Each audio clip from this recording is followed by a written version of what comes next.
Podcast. Tonight, we're running a skeleton crew. As you can see, it's me, Randy Pepper, alongside Josh Laston and Nick Adams. So we're going to handle this thing as best as we can because we don't have Adam, we don't have Larry, we don't have Hot Carl, and hey, we're going to do the best we can. How's everybody doing tonight, man? You know what we do have, Randy? What we have?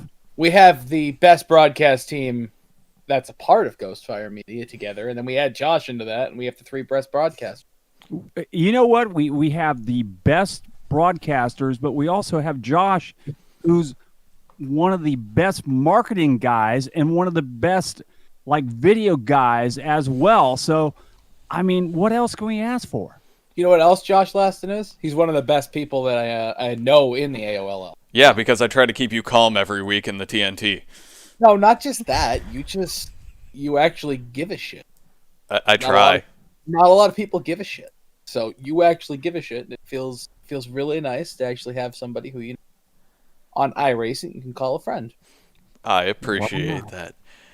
Wow, I can say that. I guess Johnny's my good friend, and Adam's becoming a better friend. Larry's a good friend of mine. Nick, you're my buddy. And Josh, I don't get to work with you that much, so I don't know if you're my friend or not. We will get there, Larry. God, you're Randy.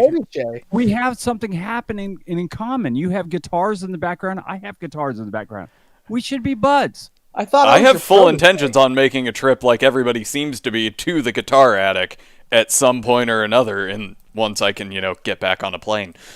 Yeah, I mean, that seems to be the trend this week, right? Like, everybody came down to meet you at the Guitar Attic. So, well, it's because it's like a scavenger hunt now, or whatever you call it. People they search for things that have to do with the TNT or AOL or whatever, and they all come to the Guitar Attic. I'm part of it, so I'm one of the things that you have to collect. You have your little turtle? Yeah, I do have my little turtle. Is it sitting at your office at the Guitar Attic? No, it's actually where I can't reach it. So, but I do have it. All right. Rather than continue down this path, we have our first guest actually waiting for us. We do? We do. This week we're bringing on three great racers. To start off from the IVRL, we have Brandon Massey. Then we will be bringing in from the AOLL Cup Series and Sportsman Series, Josh Hanner, our twice winner in 2 races. And then from the Sportsman and TNT, we have Blake Ziti, who is definitely an up-and-comer and somebody that I curse him during races, but it's just because he's good. Not as bad as I did the other night. Well, I cursed him. I'll have to get with him on that when he gets on here because I was kind of mad at him. I was actually mad at him and the other guy up there alongside you on the screen. Well, we're always mad at Nick. What did I do? You spun out before the start-finish line, and then ZD slowed, and I went underneath him, and by the time I knew it, I crossed the start-finish line and got a black flag. When did I spin out before the start-finish? When didn't you? Sportsman race. It wasn't it you? Wednesday night you spun out in the trucks. I mean, I spun out a lot this week, but I didn't really want to talk about it. Yeah, you spun out right before the start-finish line, and I passed you and ZD before the start-finish line and got a black flag. Really want to talk about it, but all right. I'm gonna have to. We'll talk about it later because I'm sure if Carl gets in here, he's got something to say to you as well. Me and Jed. Let's just leave that one alone. Hey, let's just go ahead and bring Brandon Massey in here. Let's just talk some IVRL racing butt kicker series stuff. So how about that? I like that a lot better than us cursing at Nick. Yeah. I will need one of you gentlemen to bring him in so I don't break the video here. Well, that works. Brandon, you got a camera or no? Oh, there we go. There you go. Hey, there he is. Hey, Brandon, how are you? What's up, guys? How y'all doing? We are doing great, man. Good. So, it's Friday night. What can we say? And I think that is Carl. Carl has joined us as well. But hey, man, you had a great run the other night. Yeah, we did. Yeah. We're still kind of excited about it. I haven't got to see how the points has played out. They haven't really posted anything for us yet, but I know. I tried um, to get it myself. They have not updated it. yeah, they've not. But looking at it, it looked like Will Cannon. I think he had a pretty detrimental run. So that being the case, with that win, I think that may jump us to around, I think, third in points. So give or take, I don't think we was too far behind him. So yeah, we feel pretty good about it. So tell us about yourself. As the people are watching on YouTube and Twitch and all the other stuff that we broadcast through, tell us about yourself. Just go along your background, where you're from, how old you are, all the good stuff. Yeah, so I'm 33 years old. I live in a small town in Ohio, southern Ohio, called Ironton. Tell I've us been about traveling back and yourself, forth to racetracks since I was about 5 years old, just loafing with Dad. When Dad started racing cars, and then my grandpa, Pappy, he started the whole shindig of everybody racing cars, and then it led over to Dad, and then eventually over to me. But yeah, we're just in a small southern town in southern Ohio, down around Kentucky, West Virginia border down here, and we just hang out and race cars and enjoy dirt racing pretty much. Okay, so you race real life stuff. It's not just the iRacing stuff. Yeah, we used to back in, I want to say 2008, 2009 area, for a good while, and then me and Dad later on in our careers we teamed up and ran some flat cart stuff, some dirt tracking and some flat carts. So yeah, we've been in some form of motorsports along the way for many years, even up till today. So yeah. Awesome. So you had a great run the other night. Your first win of the season. You were really, really excited. We were really happy for you because we haven't had that much emotion in a car this whole season. Yeah, and I'm that type of guy, man. I'm very emotional. I take a lot of time away from my wife and my kids to be able to sit here and do this, and so I work very hard at it. I practice a lot of time spent on the sim back here behind me, and I spend a lot of time doing this stuff. And so when you get a big win, when you're racing against guys like Christian Converse and Joseph Kazi and these guys that's got multiple wins in the league. To be able to go out, or Greg Hall even, can't forget him, but to go out and be able to get your first win at a racetrack like Darlington, even on the sim, that's a big deal, man. And it's a big deal for me and our race team. And then, having those guys on the car, that's what helps too. So, yeah, it's a big deal. And I'm very emotional. I get fired up about stuff like that if we have a good run. To me, I think for any race car driver, whether it's sim or real life, we all show up to win. And when you can get that job done, man, you get excited about it. Absolutely. Go ahead, Nick. You got a question for him? Yeah, so Brandon, we talked to Ira earlier in the season during one of the IVRL broadcasts about Bohica Esports, kind of about just a little bit of the backstory, but we never really got in depth with it. So how did the sponsorship with PepsiCo and all that come? Yeah, so we ran a race with a group called Lightspeed Racing League, and it was a Daytona race. It was kind of a one-off thing, special event they was doing, and we had entered, and we had really good showings, me and him both, and we both had a shot to win.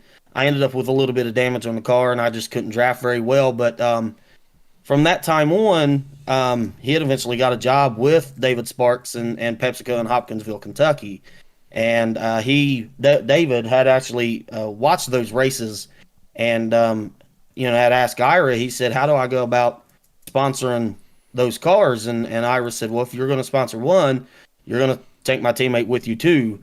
And he said, "Fair, done deal." And so he reached out to his higher up folks. David Sparks did, and it just kind of went on up from that point. And then the next thing you know, we're getting a phone call from David Sparks and going, "You've got the green car. You'll be repping Mountain Dew."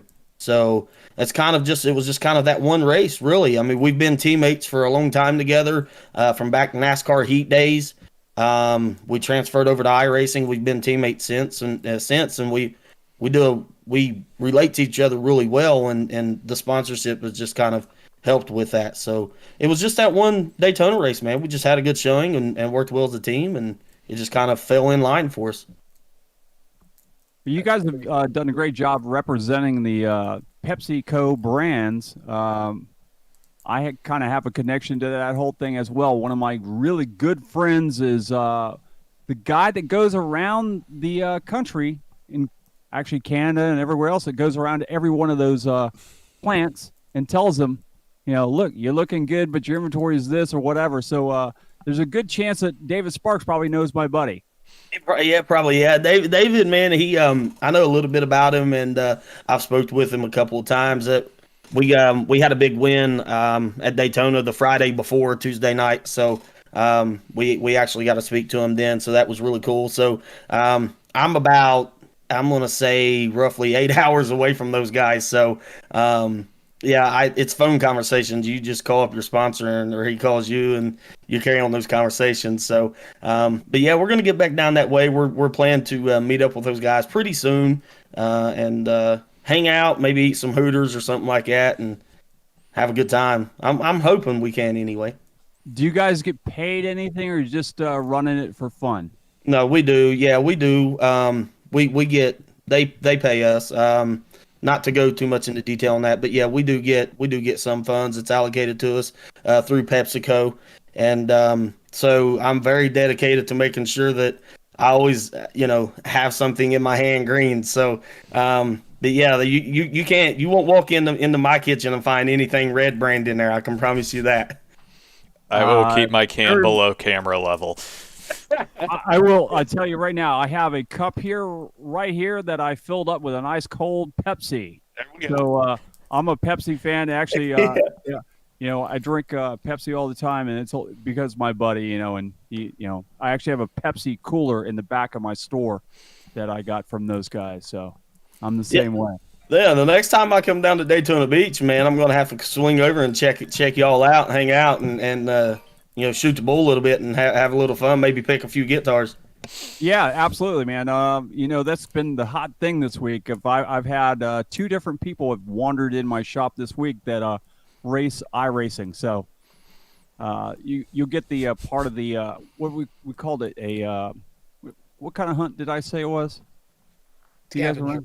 Scavenger hunt. So I'm part of the scavenger hunt point. That's the GFM scavenger hunt. Yeah, the GFM scavenger hunt. So We'll be let's see. Me and the wife we're taking the family to Disney World in August, and we're gonna come up on a Wednesday up to Daytona Beach and let the kids play around there. So sometime in August, man, I may just swing by there and drop in. well, you Maybe- just Hey, Randy, Maybe have some- where can he find you? Yeah, tell our viewers where we can find you. That's right. The Guitar Act, 1672 and a half Ridgewood Avenue, just north of Flomish in beautiful Holly Hill, which is Daytona Beach. I'm pretty And, sure that anybody on who Ridgewood listens to Avenue. the broadcast on Tuesday knows that we're really good at that. Very good commercial, by the way. Shameless plug. Very good commercial. I went back and watched that race because I go back and watch every race. I want to learn drivers and see what those guys do on different styles of racetracks, and I go back and watch every single race and see what those guys are doing. And so, but that was a very good job with the commercial. Y'all did a good job with that. Thank you. We appreciate that. So with your racing style and stuff, is there anybody that you look to racing with? Do you look to them as like, this is a guy I want to emulate and be better? In real life, man, I would say Kyle Larson, right? I mean, he's I like to put the car on the outside as much as I can. That's why Darlington was so much fun for me. I mean, you got to get right up against the wall, and you got to be very technical and very line specific about the way that you drive the car. So Tyler Reddick does a very good job of that too, especially at Homestead. But yeah, I would say it would be Kyle Larson. I think Kyle, he's one of the hottest drivers on the circuit right now, and the kid's talented. 28 years old, I think, and I think he's 27. 27. Yeah, Dude, Nick won knows that. Nick knows everything about NASCAR. I've come to see. I mean, this Hey. dude knows. I know he doesn't like New Hampshire all that well. I think That is the worst racetrack in the history of It is almost as bad as Kentucky. All we need to do is just bulldoze it and make it a freaking, I don't care, make it a drag strip, make it a 4-turn road course. Just don't put race cars in an oval in New Hampshire. Bad idea. Sucks. Yeah. I'd say that about road courses. Get rid of all of them. I hate that track so much. hate that track. Justin's and I over hate here going, Darlington. shut up. I just let it go. This is kind of the reason I was excited about getting the invite to come and hang out with you guys tonight and chat a little bit. Is because the other league I'm in is running Daytona Road Course, and I was like, nah, I'm good. I'm good. Oh, come on. The international sit out horseshoe. for So being able to come here and hang Nice out, man, try. it gave me an excuse not to be there. So It's a good track, though. yeah, appreciate That's well, one of I'm- the best road courses on the circuit, I would say. Right behind, probably right behind the Roval. That's the best road course they run.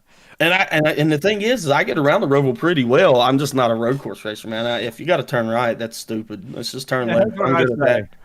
Yeah. Even as somebody that loves road courses, those cars are not meant to turn right. In No, I no agree. way, shape, or form. The new ones are supposedly meant to turn left and right. Well, So we'll the find road out course eventually when they actually a little have bit more.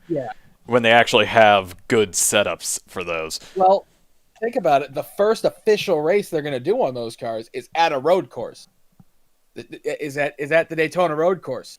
So Yeah, that's true. You're it's gonna right. be- Yeah, they will actually run that. almost the last time that a NASCAR race car was debuted at a road course.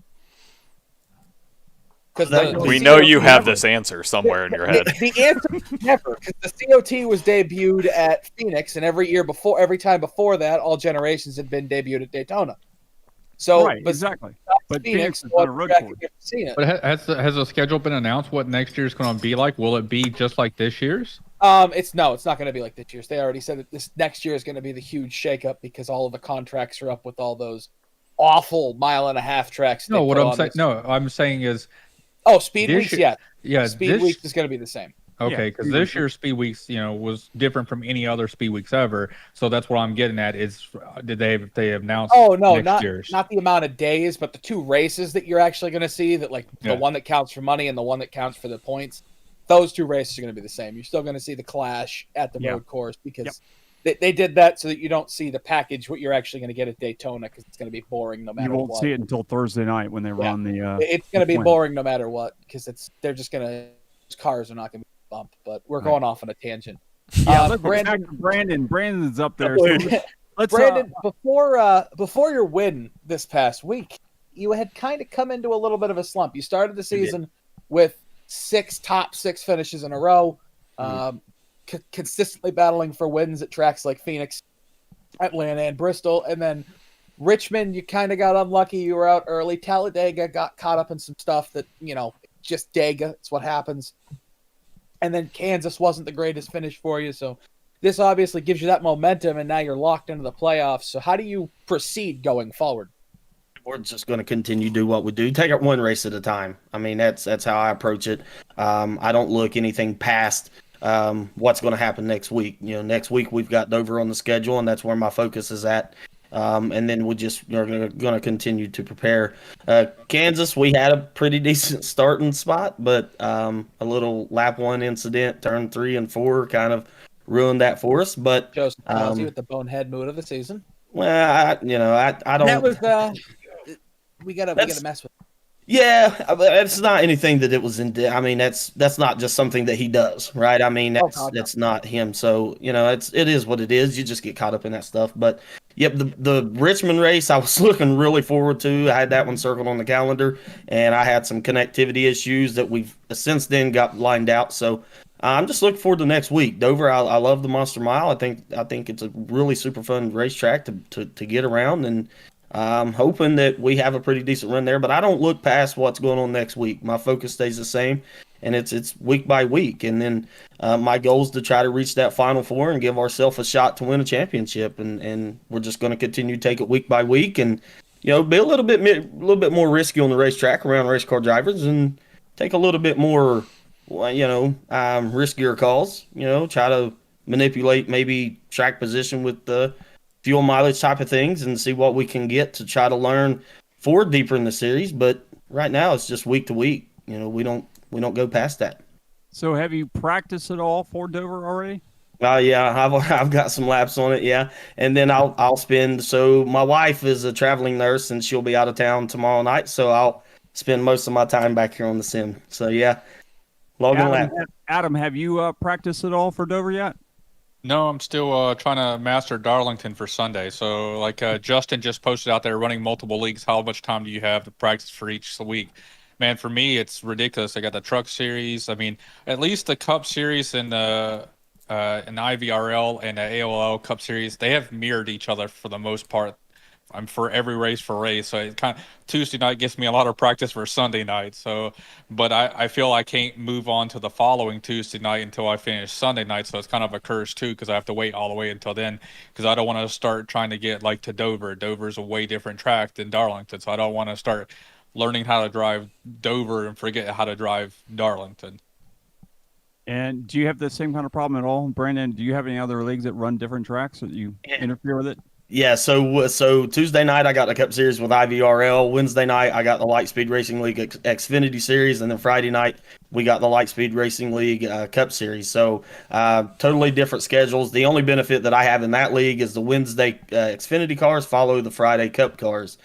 So you get a little bit of time on track, but two totally different race cars, two totally different driving styles to get the Xfinity car and the Cup car around the track. So yeah, we race different things throughout the week. So I'm actually contemplating probably maybe withdrawing my name from Lightspeed just to primarily focus, on IVRL and see if we can't make a run deep into the playoffs. So I've not talked to my sponsors or my teammate about that yet. I'm not paying attention tonight. Yeah, so got to reach out to them folks first, because they pretty much dictate where we race and what we don't and what we do. So talk to those guys first, but I'm probably going to approach that and probably just focus Tuesday night.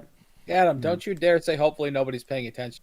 Hopefully Mountain Dew is paying attention to us and they love us. Yeah, the Mountain Dew will definitely, PepsiCo will definitely probably watch this, because Brandon's probably going to share it with them, and they're going to see that behind me I have Pepsi on my walls back here and all this good stuff. So I think we're covered, guys. I think we're good. And I've switched over to non-competitor beverages. I'm a Chase Elliott fan. I rooted for Dale Jr., so, Mountain Dew all the way. That's the only thing that's allowed in this house. But so we're not going to overlook Dover. Obviously, 250 laps at a very tough track. It's called the track Too Tough to Tame for a reason. Mm-hmm. But the week after that is a unknown for everybody, and it's probably one of the most hyped races that we're going to have this year in the IVRL, and one of the more anticipated races. It's the debut of the Cup cars at Circuit of the Americas. So, have you gotten any track time on that? And are you excited for that? Are you No, no, I'm not. No, I'm week to week. My focus is Dover and winning at Dover, and once Dover's over, then my focus turns to Circuit of Americas, and that's where I'll be. I go week to week. I don't look past what's going on the next week. My focus is to sign in. Once we sign into the sim, I feel like that I have as equal chance as anybody to win, and that's always been my mindset. I don't feel that anybody's any better than me on the racetrack. If you can see the sim behind me, I got a G920 with a single screen, boys. I don't got nothing special, man. I just got enough. You know what I mean? And I take what I got and make it work. And I don't look past what the next obstacle is, and that's Dover. And once we get past Dover, then I'll focus on the next race. But right now, my focus is Dover and getting a win there. So I wanna go through. I wasn't here at the beginning, but I want to throw my apologies out there. I know I slapped the wall a few times right in front of you. Checked up the whole entire field. It was horrible. But I know I did it right in front of you. I looked at the back. I tapped the wall coming off a 2 and checked the whole field up off of a restart. It sucked. You actually just pointed something out to me, Adam. You made me remember something. With about 7 laps to go, Brandon, coming out of turn 2, you had one of the scariest moments of the night. You almost pulled a Josh Laston, and just stepped on my own self. Done yourself out all alone. And what was going through your head when you were about 30 degrees to the left? So I wasn't even looking at the time. I wasn't even looking in the mirror. I was just looking out the front windshield. I just doing my job. That last restart, I felt like we were probably one of the fastest cars, if not one of the cars to beat. We just didn't have the qualifying. I I overdrove 3 and 4 terribly. I mean, just completely blew it in qualifying. Qualified 11th, and I have enough bonus points to it's got me well within where I needed to be. I think for probably making the playoffs on points. So I gambled, and when the caution come out late at the end of stage 1, I was able to stay out because at that point I only had one green flag lap on my tires. Now I showed 6 to 10 lap holder tires, but realistically I only had one green flag lap on those tires. So I wasn't pitting. I was going to stay out there, and that was the call that helped me get that track position. And then, but once we got that final caution and I was on pit road and I got those 4 fresh tires. I think with 16 laps to go, we end up setting the fastest lap of the race by 2/10, give or take. So that just confirmed what I thought was we were one of the fastest cars. We just needed the clean air and the track position to be able to show it, and we was able to. And I think we ended up winning by 4 seconds. But yeah, that I almost stepped on. Well, I'll keep it clean, but I almost stepped on my own self right there. It was a scary moment, but I wasn't looking in the mirror. My job was to win the race, and that's what I wanted. I was going to drive the wheels off of it for sure. So you weren't worried at any time that Greg Holt was going to come back and try to Nope. get back around you again? No, I sure wasn't. To be honest, I wasn't. I looked down from the time that we took the restart, 2 laps after that. I looked down one time. I seen he was 2.1 seconds behind. 2 laps later, I looked. He was still 2.1 seconds behind. At that point, I was not worried. I wasn't. And again, I feel as if I'm as competitive as any driver out there, whether it's Christian Converse, Joseph Kazi, Greg Holt. It doesn't matter. My job is to go and turn the steering wheel left just like everybody else, and I feel that I'm as equally, if not better, than what most of those guys are. I just haven't had the luck on my side. Yeah, I like the way that you announced all 3 of the Tito guys. You never once said anything about Patrick Gasper or any of those guys. The teammate guys, man, those are the guys that you want to beat, right? The guys that's got the most wins. That's who you focus on, right? When me and Dad was racing big cars, before we went to our first dirt race, we went down and spent the season before picking the guy that we wanted to beat. Because if we could beat that guy, we wasn't going to get beat. So if I can beat Christian Converse, Joseph Kazi, Greg Holt, and some of these guys, I'm not going to get beat, right? So that's my thought. So if I can beat them at their game and how they play, then I'm not going to get beat. So that's I pick guys and I learn. Like I followed Kazi. I don't remember what race it was. Maybe Bristol. I think it was Bristol Dirt. I followed him for a few laps to see what he was doing, but I wasn't. I learned from drivers.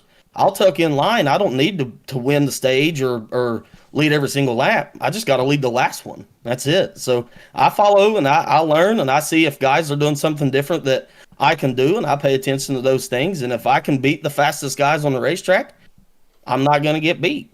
So that's where I focus, you know. Okay, so we always ask the drivers in here to pick this week's winner.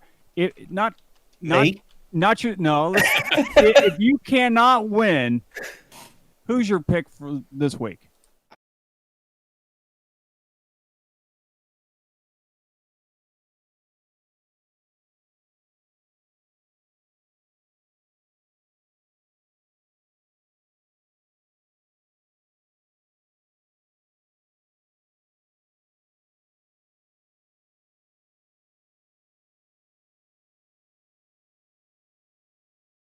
He can get the job done. So I not just saying it just Josh because he's a Green is teammate, black. Nice back. but I Correct. think he can do it. Okay, so you're picking Ira if you can't pick yourself. All right. Well, that we've That's talked hell about him a of a lot, haven't we, Nick? That's a hell of a pick. I mean, I picked Ira the first week I saw him just based off his speed. I knew nothing about him, and now that I've been watching him for the last 13 weeks. I mean, the guy's unbelievable. Just But no luck. you're 100% right. He just needs to be a little bit more. There's a lot of guys in this league who, if they were a little bit more pushy with in certain situations, they'd be battling for wins. And I'm never gonna fault someone for being kinder on the racetrack because we definitely need more of those people. We have too many people who put their cars in places that they just don't belong. But Ira consistently puts his car in the place that's not best for him, but best for the other person. Yep, and that's the type of guy he is, and that's I love him for that because he's phenomenal behind the wheel. He's got tons of racing experience as well, and I've told him time and time again. I mean, I'll take a few bad finishes if I'm running in the front and I can be competitive and have a shot to win. I'll take that any day over trying. I'll give and take, and I try to be respectful, and I don't try to run over guys. I don't really want to get into anybody. I don't want none of that drama in the Discord afterwards. Everybody going back and forth. I don't like that. So there's times that I'll do that, but there's times that you got to be aggressive, and I think if he can be that, I think towards the latter part of the season, he can definitely get the job done, and I think Dover's a good place he can do it. All right. Anybody else want to go ahead and give your picks for the IVRL? Anybody else? I think so. I don't know what exactly happened to Causey last week, but the man was on a mission. If he wasn't 8 laps down, the man would have won that race. I watched him restart behind me and drive and unlap himself. So I'm going to go with him for Dover. Dover's another one of those unique tracks where you're going to have to feather the throttle and do it just like Darlington was. So I'm going to go with Joseph Causey. Good pick. His Carl, do you watch much of the IVRL? Can you I pick try anybody? to. Yeah, I'll go ahead and make a pick here. Same guy I've picked the past few weeks, and it just hasn't happened since I've been picking him. So some more bad luck. I'm going Will Cannon. Yeah, definitely bad luck. I mean, I'm more than happy to say it. I think Mr. Gaspar is due. In all honesty. And I think he would tell you he's due. yeah, so I've seen him on these kind of tracks, and everybody else has already been picked that I would even think about. All right. Nick? Oh, Randy. I'm going to go with could be a cop-out because he's our guest, but there's a few reasons behind it. I'm going to go with Brandon, and I'm going to go with him because, I mean, Brandon, you've been on this. You were on this tear in the beginning part of the season. You hit that little rut these last 3 weeks that really cost you some, you had that connection issue you said, and then you just got caught up in some other things that weren't, your fault. I just think that he's going to be consistently fast. The commitment you say you have to, this week and not looking ahead, I think it gives you an advantage over some people because I know there are some people who look ahead and go, well, Coda's going to be an opportunity to gain something that I might not gain anywhere else. These other guys who are maybe slower at the 1.5 miles or the mile tracks. So I think that you definitely have a shot. Probably going to be you and one of these other picks that somebody picked. Probably, you and Joseph Causey out there battling for the win, or you and one of the Tito guys. Yeah. All right, my pick, I'm going to go with another shocker as well, Thomas Carino. I think he's due. He's been running really well. I think he's another guy that's just coming into his own. I'm going to pick him just because I want to. Sometimes that's all the Just more be reason you different. need. Hey, exactly. He finished behind you last week, so what the heck, So that will that'll wrap it up for our IVRL segment of the night. I want to thank you, Brandon, for coming in and sharing your thoughts and how you did this past week. We look forward to seeing you on the track in the Butt Kicker Series, and wish you all the luck going forward and into the chase. Appreciate you guys, man. Y'all do a fantastic job. Y'all a lot of fun to go back and watch. Especially you two, Nick and Randy. I mean, you guys just listen. If you do come out with some of those T-shirts with some of the sayings that y'all got, you gotta let me know. Carl, to finish up the you hit everything except the what was it? The hot dog stand girl, Randy? Yeah, it Or was. the Yeah, concession it was. girl? The we definitely concession girl. We definitely Yeah. need a rub and tug one. That's The rub and 100%. tug. We need a rub and tug Hey, shirt. I Coming new one last night. I don't know if Adam caught it last night. I can't remember who it was. I think it was Sean ran into the side of somebody just right T-boned. I said, "Man, he is tires deep in the side of him." Yeah. I also heard. I wanted to talk about this since it's kind of a out there podcast. Randy, did you say we need GFM condoms on the site? I did. Yes, he did. He Yeah. said they would I sell don't even out. know who to reach out to. I mean, I can try to get in contact with like Durex or something about Ghostfire condoms, but I don't know. I don't even know how to go about that. Hey, can you put this logo on the tip of a condom for me? No, it's just on the packaging. It's on the packaging, but Wait, no. Hey, No, wait. What yeah. about a black and red condom? Boom. So that's- Ghostfire condom. There's several things you can do there, right? So Ghost Fire, so you can go with the warm tingling. It's like it's not even there. There's several things, guys. Look, if you need a marketing specialist, hit me up. I've got you covered.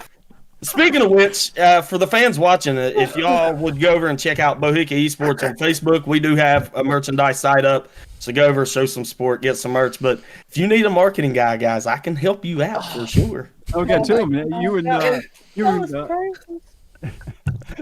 and Josh are both marketing guys. That was All right. Well, thank you, Brendan, for joining us, man. You have a good night.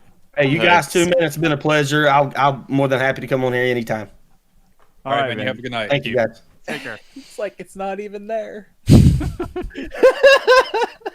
I was going to say, the condom has to say Ghostfire Media on the side of it, right? and the tip is to make sure you make it to the whole word, No, hey, Randy, on the top of it, it's got to say just the tip. Just the tip. Randy Pepper, 2021. Oh. All right, let's go ahead and move on to the Cup Series, guys. We're gonna be we're swapping things around for tonight. Our next guest is only here for a few minutes, so we're trying to get him into them. Our next guest is Joshua Hanner. We're gonna do the Cup Series, then move into the Sportsman Series, and then a TNT Series. We'll change it up for the viewers out there, trying to accommodate one of our guests. I'm confused. That's not the way it works. Can't do that to this little guy. I was going to let's say, we welcome got to in- bring in Fast Josh. Yeah, we got to bring in the faster of the Joshes. Well, he will make it all the way to Ghostfire Media condom.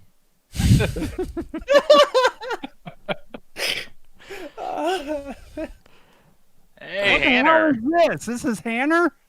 Yeah. Fellas, thanks for He having me. looks as bad as I do, and he's got all these ESP guitars on the wall. Wow. Randy, Oh, yeah, did you man. just call Hannah out? I did. I'm looking. Listen, you looking got at like the- this half mullet. You can't call anybody out. No, I'm looking at the guitars. I'm like, I didn't even see him. I see a Marshall with orange stack, and I'm like looking. Is that a PRS? Is that an Ibanez? No, it's an Ibanez, and he's got a looks like a. No, maybe that's a PRS. What is it? A single cut? That he's got a. Yeah, we got two Taylors for the acoustics. Yeah, I We see got those. Yeah, Ibanez, PRS, two Gibson Les Pauls, yeah, LTD, and Ibanez bass. yeah. We I see need that. more people like Randy Pepper. Randy Pepper doesn't see people. He just I sees do- guitars. I see guitars. Yeah, I look and I go. You know what? I mean, Let's that's see all I what see can in the I buy background here. for Randy too. Hell, I mean, I we just have love no the problem. shelves of pedals. Oh, and I mine. need to Yeah. go visit the Guitar Attic, man. That's awesome. Yeah, those actually are not pedals, my friend. Those actually are race cars. Oh, Hey, those are Randy. die-cast? Yeah, it's all diecast. Randy, where can we find you and the Guitar Attic? For the second time tonight. You can stop by the Guitar Act, 1672 and a half Ridgewood Avenue, just north of Flemish and beautiful Holly Hill. I Daytona. have to do that every time someone says, I'm going to stop by and see Randy Pepper. Oh, Randy, where can we find you? All right. So, I've been listening to the podcast last couple of weeks. He just rolls that off the tongue so well. I say it a lot. If you watch my Facebook page for the Guitar Attic, you'll see me do it all the time. I do lots of commercials for the store. Proming. What did I say? Promo. Shop a lot. Can't. All right. no fun. So let's Go get ahead. to this. All right. So Josh, you have now ran what? 2 cup races, right? Yes, sir. How many? Where did you finish on those 2 cup races? P1, I believe. I'd have to go check P1. the records. P1, man. That's a hell of an opening right there, man. What do you think you're going to do this weekend for Darlington? Is that one of the tracks that suit your driving styles, or is this one of those ones you just want to hurry up and get over with? No, I absolutely love Darlington, and I would love to add a third P1 to it, but that's a tough track, so we'll just kind of have to see how it goes. So Hanner, first of all, it's awesome to see you again, man. Hanner and I go way back. First time I've seen him in like 10 years or so. Yeah, I guess Circuit City closed actually probably 12 years ago. Did Carl have hair then? No. Carl No, hasn't he had did hair not. since he was 12. He did not have hair, and he had just had LASIK, so his eyes were all bloodshot all the time. God. And he didn't Was, have it, the was that beard. from LASIK? Yeah, Well, yeah. that's what he said. You know, we don't know. It was probably also a lot of hangovers. So I was breaking the points earlier, and you're currently way back in points. But kind of because the chase is a great equalizer. I kind of did the math here, and if you can gain 16 points per race on I think it's currently 16th position right now, you'll make it into the chase. So what I want to ask you is, like, I mean, have you looked at this? Have you thought about it, or are you just going out and just racing and seeing what you can do?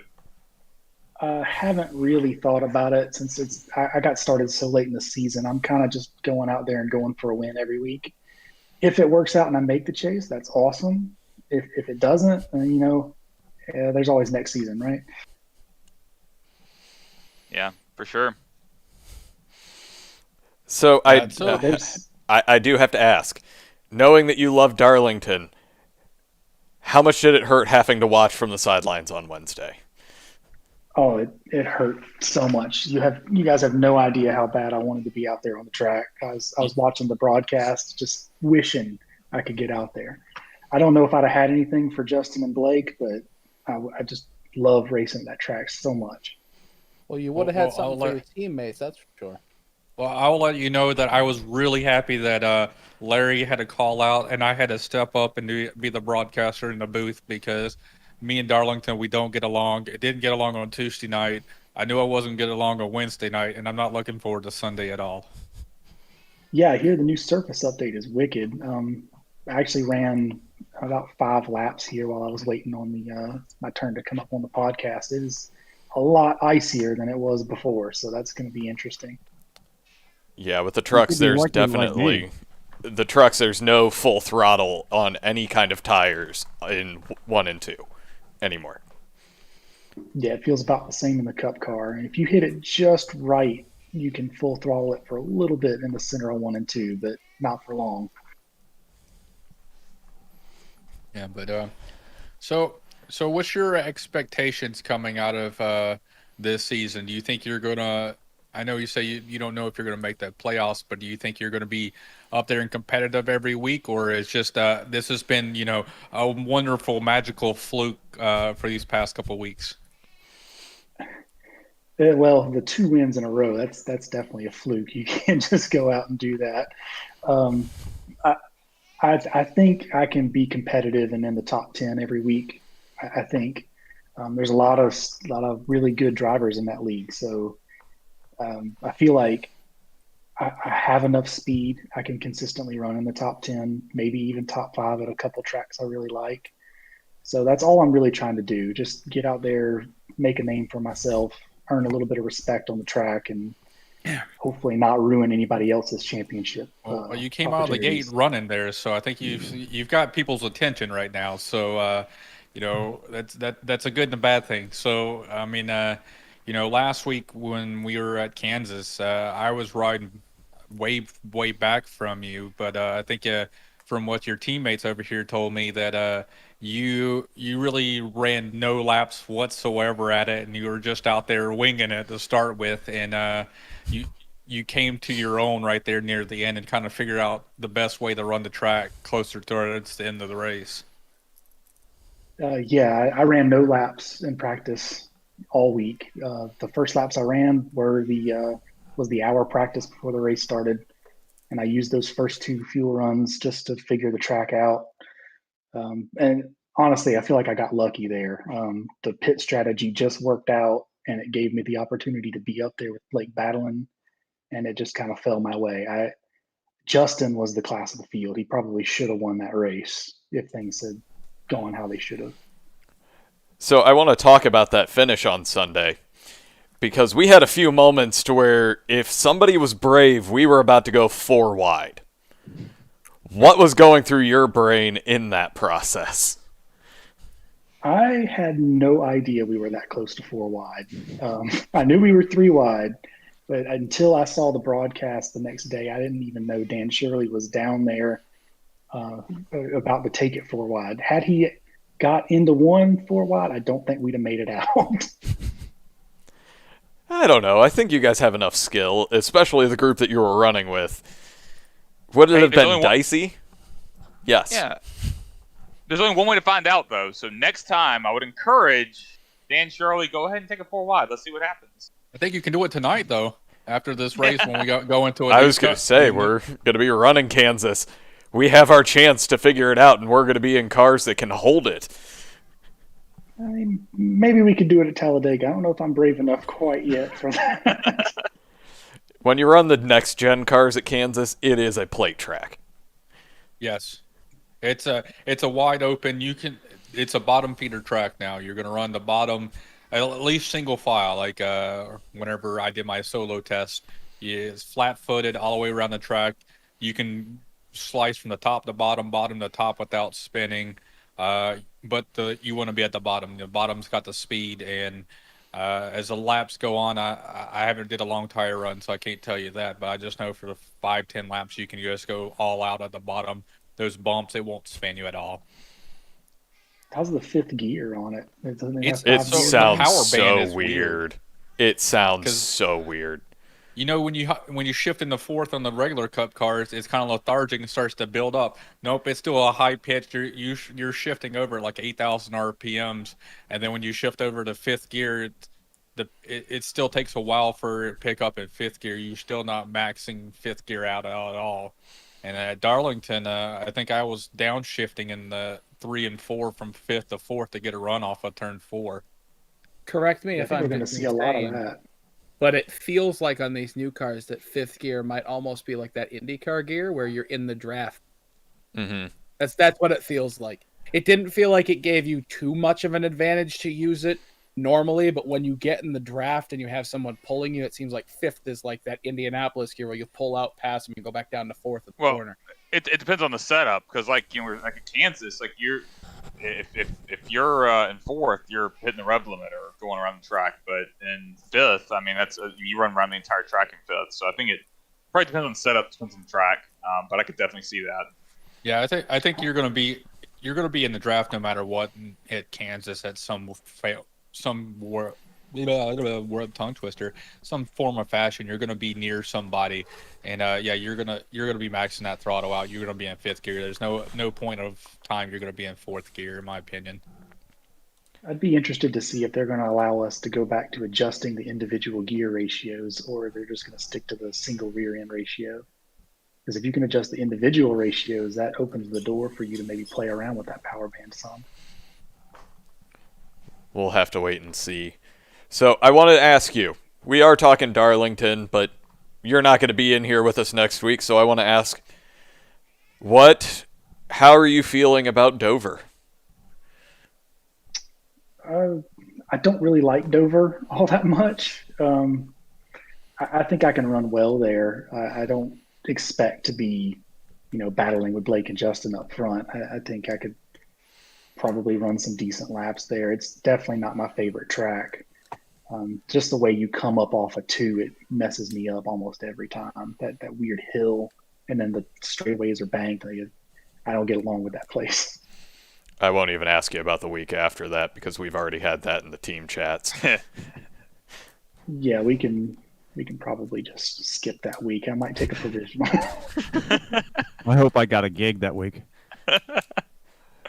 But Randy, we I love got getting one. to see the Guitar Addict car out there since Tim only runs it in the TNT. Well, I think John has it on the back of his car. So, do get a little bit of something on there. But, I yeah. have it on mine as well. Yeah, you have. You That's don't right. race the Cup, But though. you don't run Cup.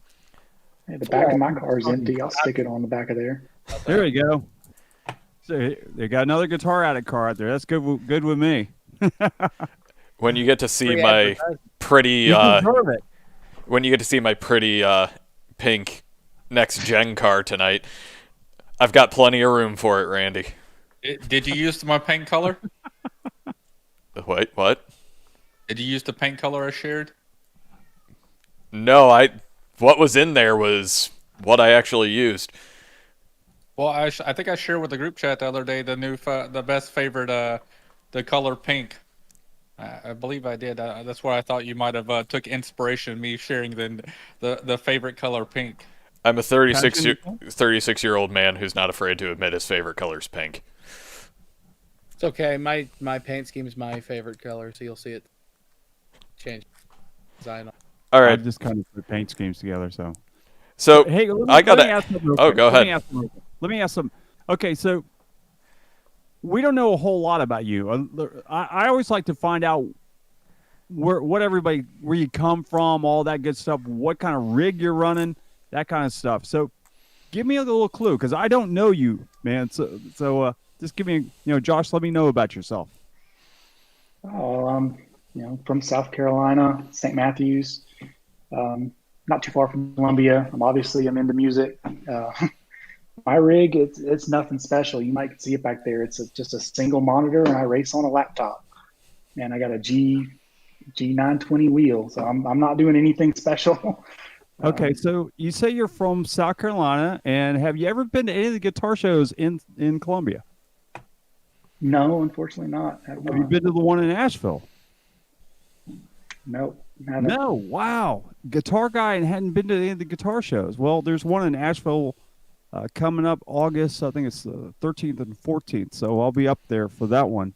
I'm probably going I to need stop to by go and try check to that see out. Carl on the way up. I actually didn't even really know about it. I need to go check that out.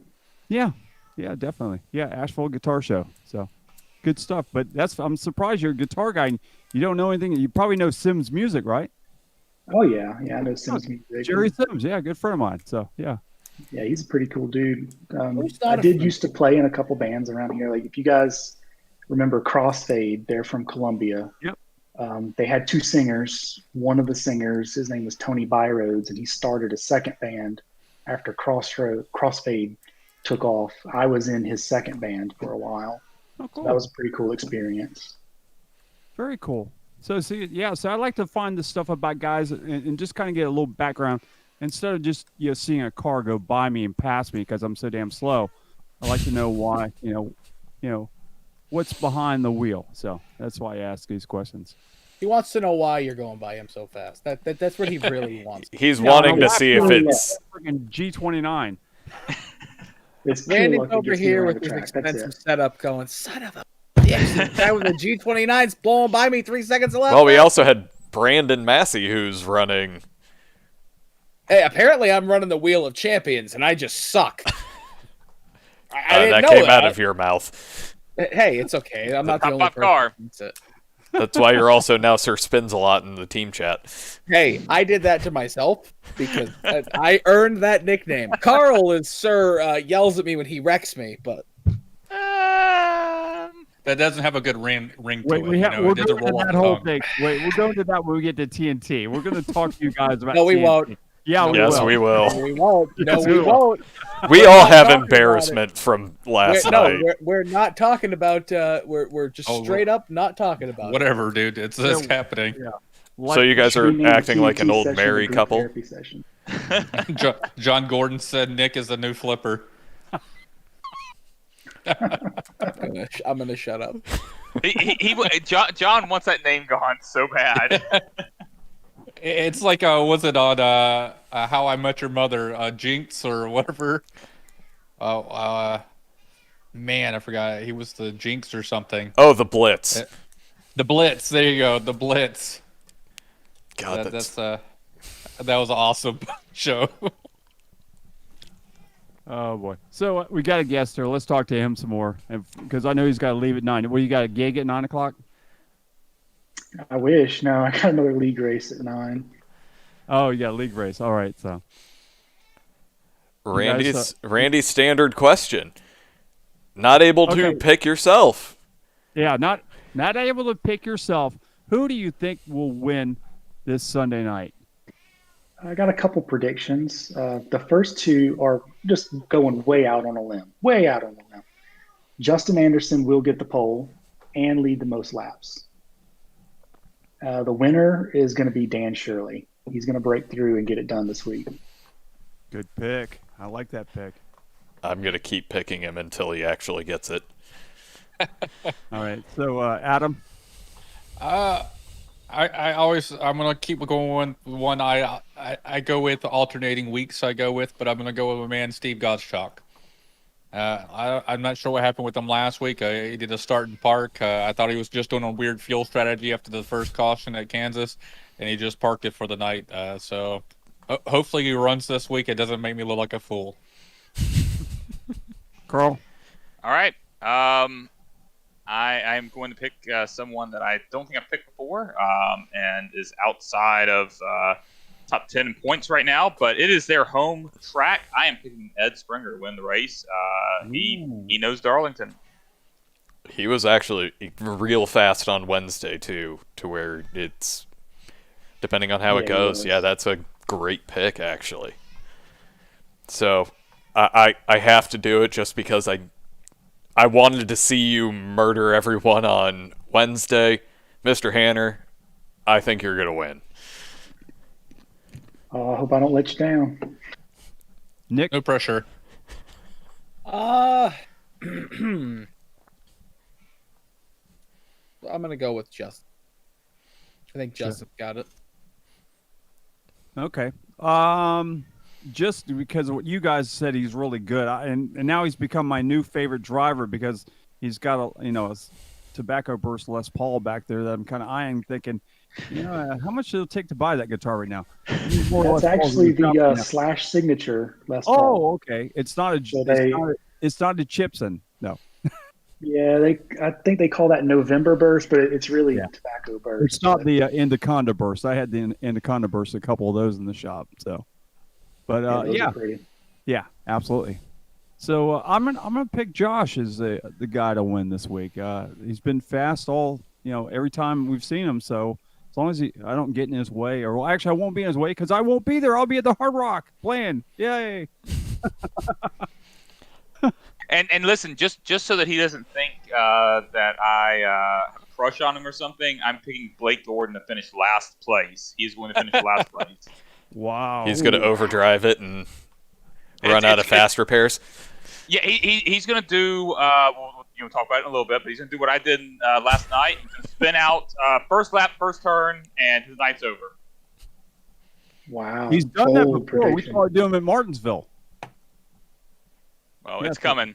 So Blake, that's for you. I picking you anymore. You can send you can send his previous pays to him directly. Oh boy. All right, but I think we need to make sure you can actually get into your race in time.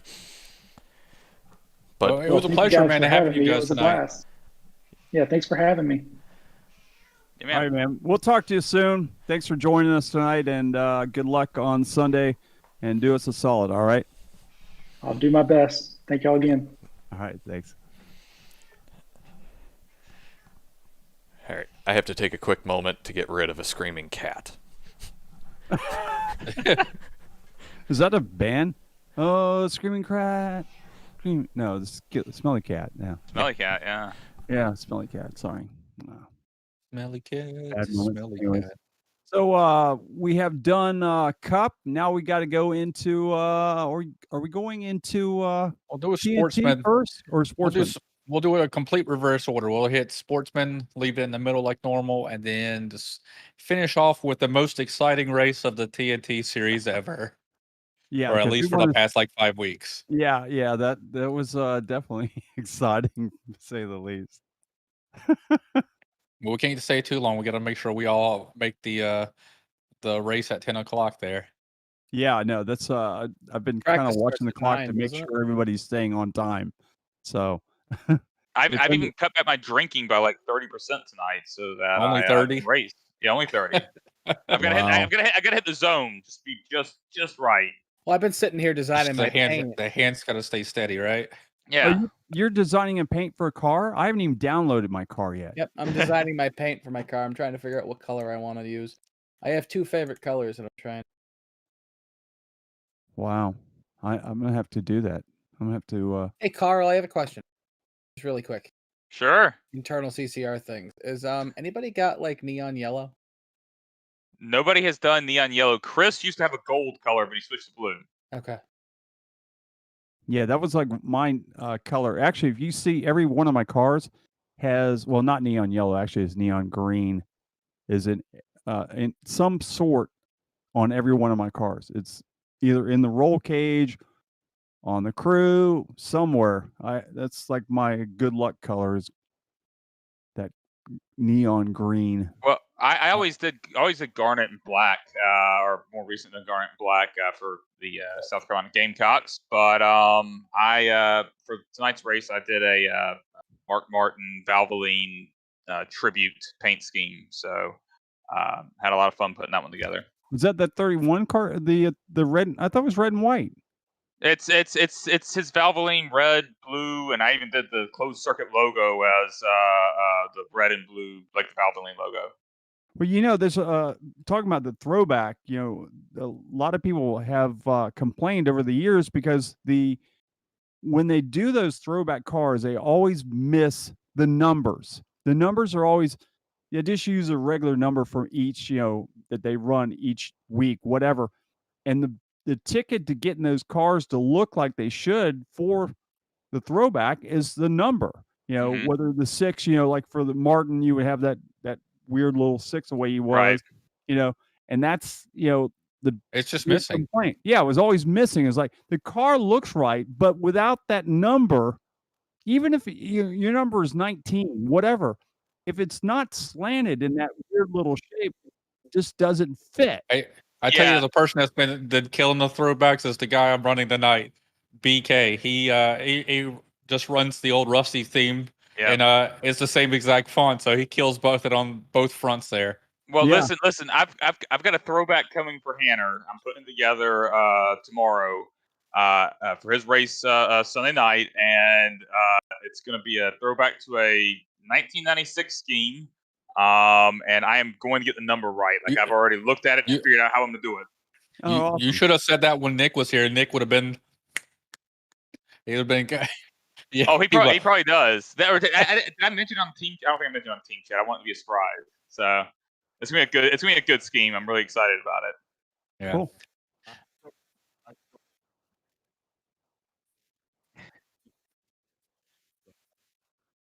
Big Newtons.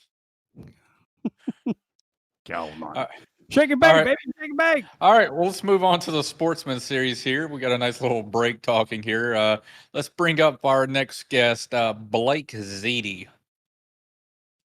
Blake E. Blake, the Pasta Man Ziti. How are you doing tonight?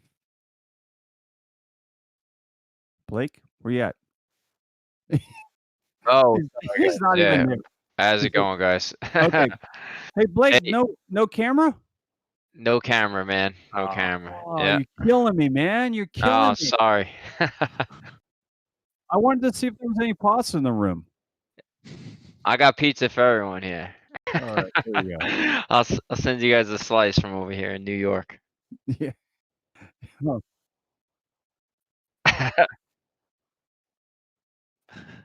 Oh, Preferences for what? I just got back. Oh, Hawaiian pizza's the best. oh, Meat get lovers, out of man. here. Yeah, me What the hell lovers. is wrong with you? I did it 3 years in Hawaii, and I still won't eat any damn pineapples. Yeah, I don't know about fruit on sauce. Doesn't make sense to me. I literally drove hey, by you the know what? Dole pineapple fields every single day going to work, and I will not eat a single pineapple ever. all right, Blake. Hey. Before we get started here, just kind of tell us about yourself. Kind of rig you're running and where you're from, how old you are, and all that good stuff. Yeah, all right. I'm 31 years old. I'm over here in Long Island, New York. Kind of just got into this game not that long ago. My buddy Sean talked me into it. After debating with him for about 3 weeks, I went out and pretty much spent $3,000 and got a whole setup. So now I'm in a bit of debt, but I'm having a lot of fun. But yeah, I own my own construction company. Started that when I was about 21 years old. But I've been in this business my whole life, man. Just grinding.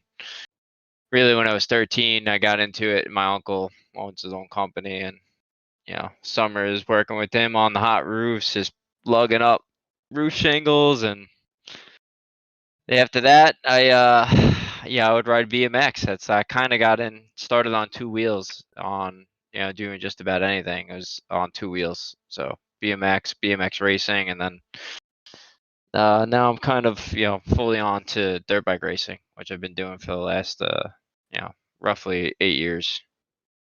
Oh, so you're dirt bike guy. Yeah, that's my background in any type of racing. It really didn't.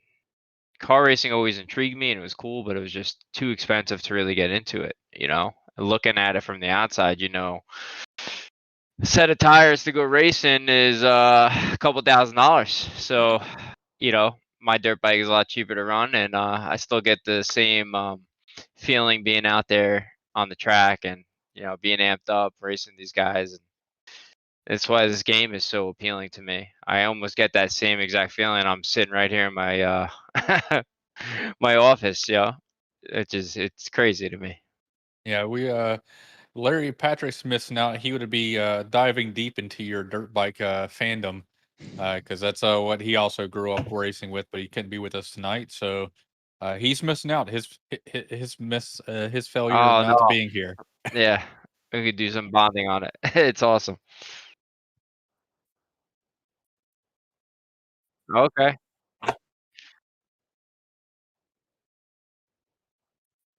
Yeah, exactly, right? You just take off of a few things and it's track ready. Um, yeah, that's cool, man. I could tell that you had some sort of background in racing. You're always out there putting the heat on us and trying to make us perform, right?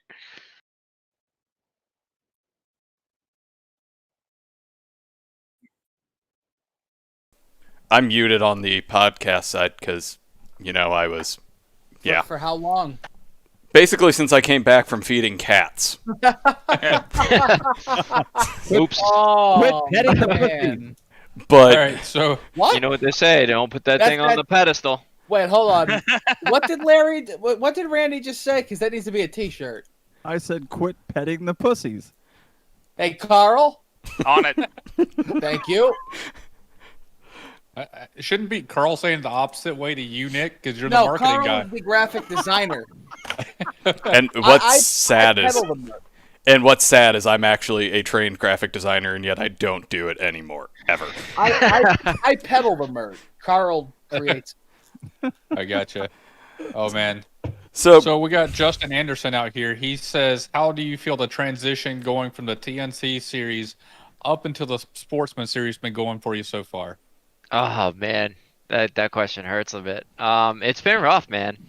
I'm just trying to get a grasp of it's not so much I can't do the pace or get the lap time, the one lap time, right? I know I could get it, but it's putting it together for those 100 laps, 80 laps, whatever we're doing, and especially on those tracks that you tend to scrub the tires a bit. You really have to be cautious of what you're doing out there. You can't just drive the car for that one lap heater, which for me, it's always like push out of dirt bikes. You're always going as fast as you could go. You're never stopping because the only thing that's going to break down is either you or the bike. And we're talking like, super malfunction on that thing.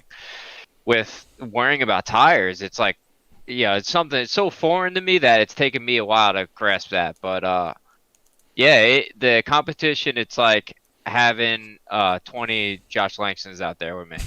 So it's rough. Every guy wants his position. They're not just going to hand it over. And it's a learning curve for sure, but I'm looking forward to getting better and, using this, whatever the rest of the season is here to learn and really come out next season and try to just better myself. If I could be in the top 10 every race, then that's a place to start, a good foundation.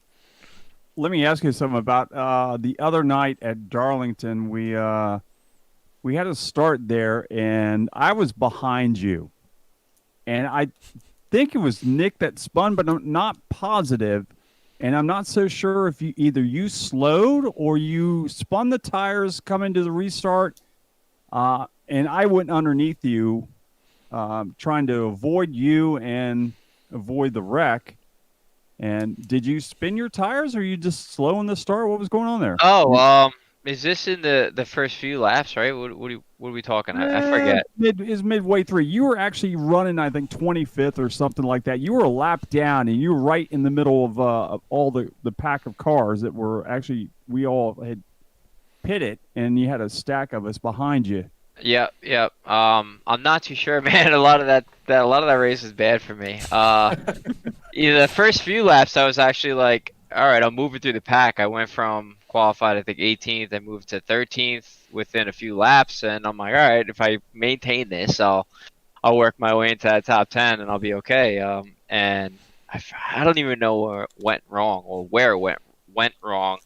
But somewhere I lost control of everything, and then going into the pits, I got a penalty, a black flag for speeding, and that just took me out of the race, really. So from there on, I was a lap down, and that's probably shortly after I was probably... Is this where I told you to go in front of me? I was like, Randy, you got to go in front of me, or was that after that? It ended my night. I mean, I ended up getting a penalty, and I was be sitting in there for over a minute. It was like, was I the one that took you out too?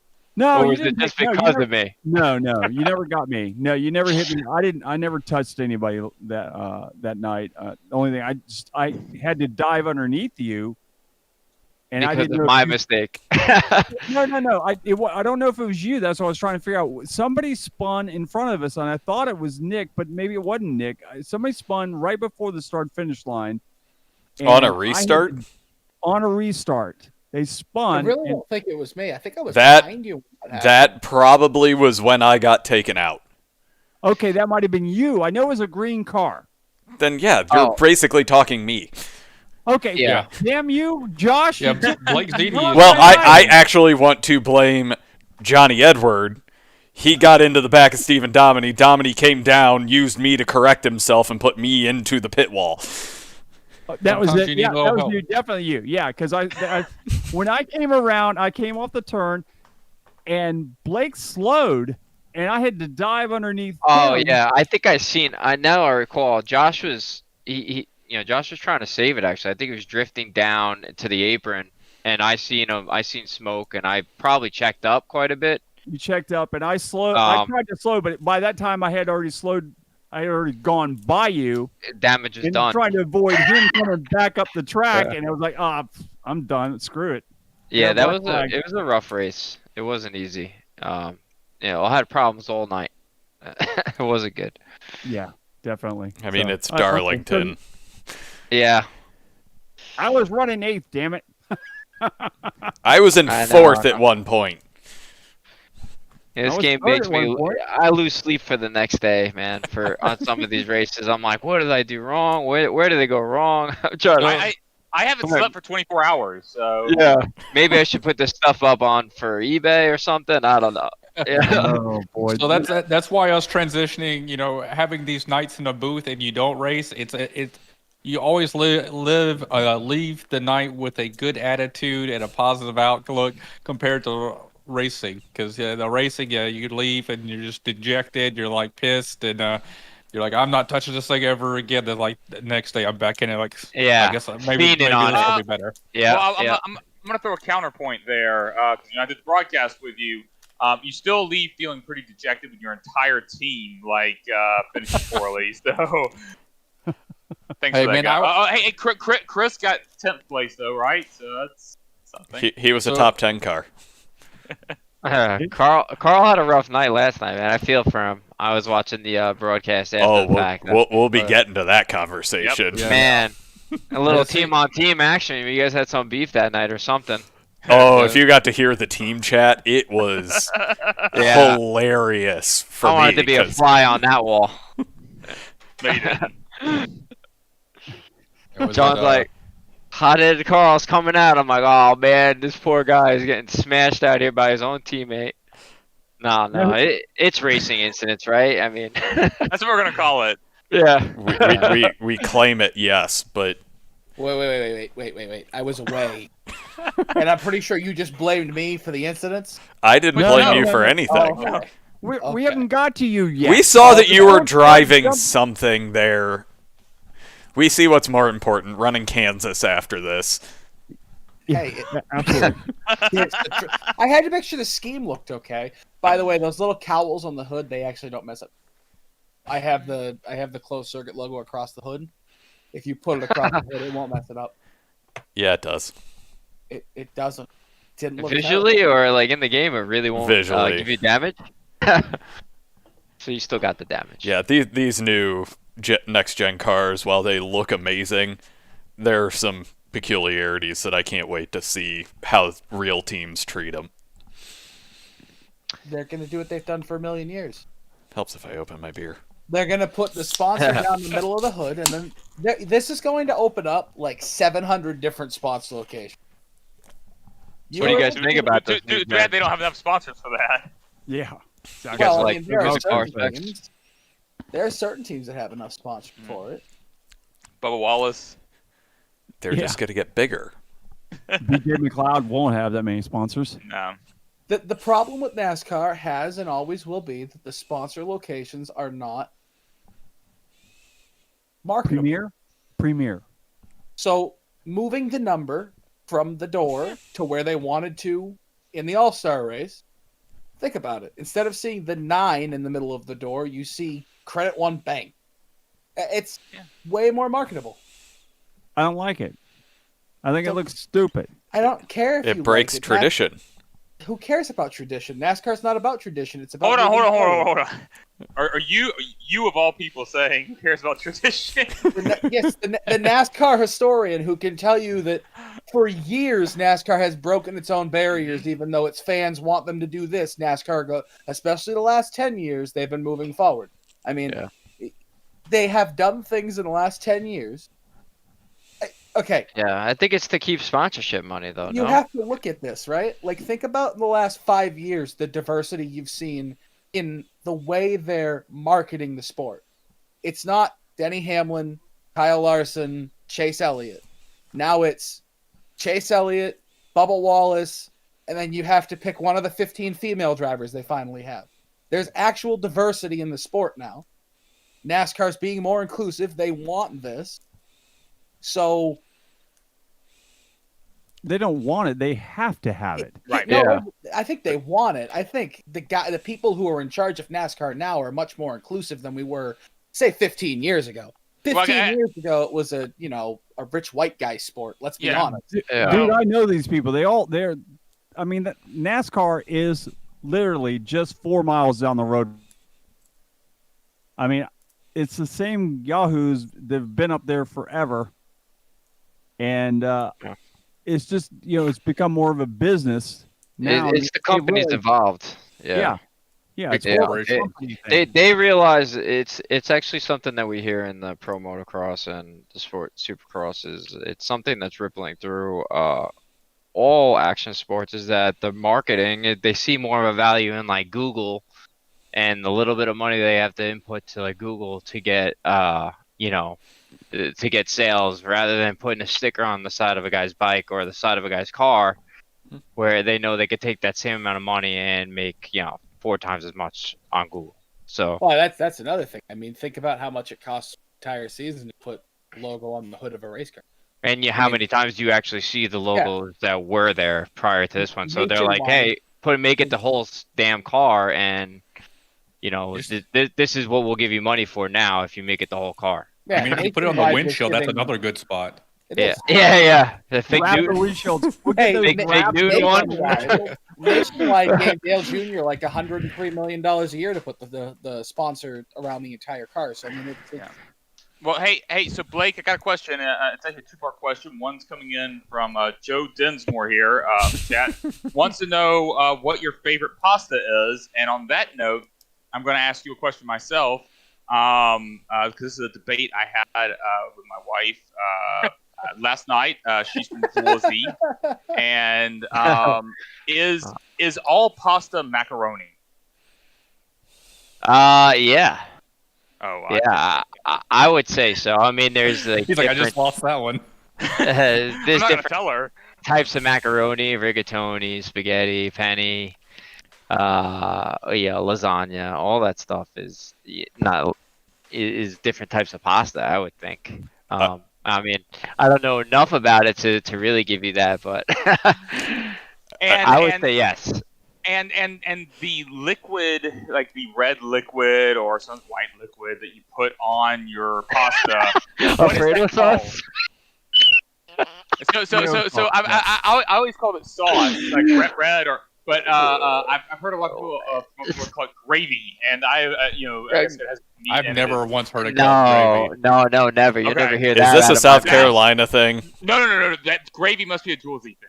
So Nah, yeah. Unless it's, I don't know. I mean, white. It could be a different kind of sauce. I'm actually waiting for her to come busting in the room and I correct heard me. you talk about it.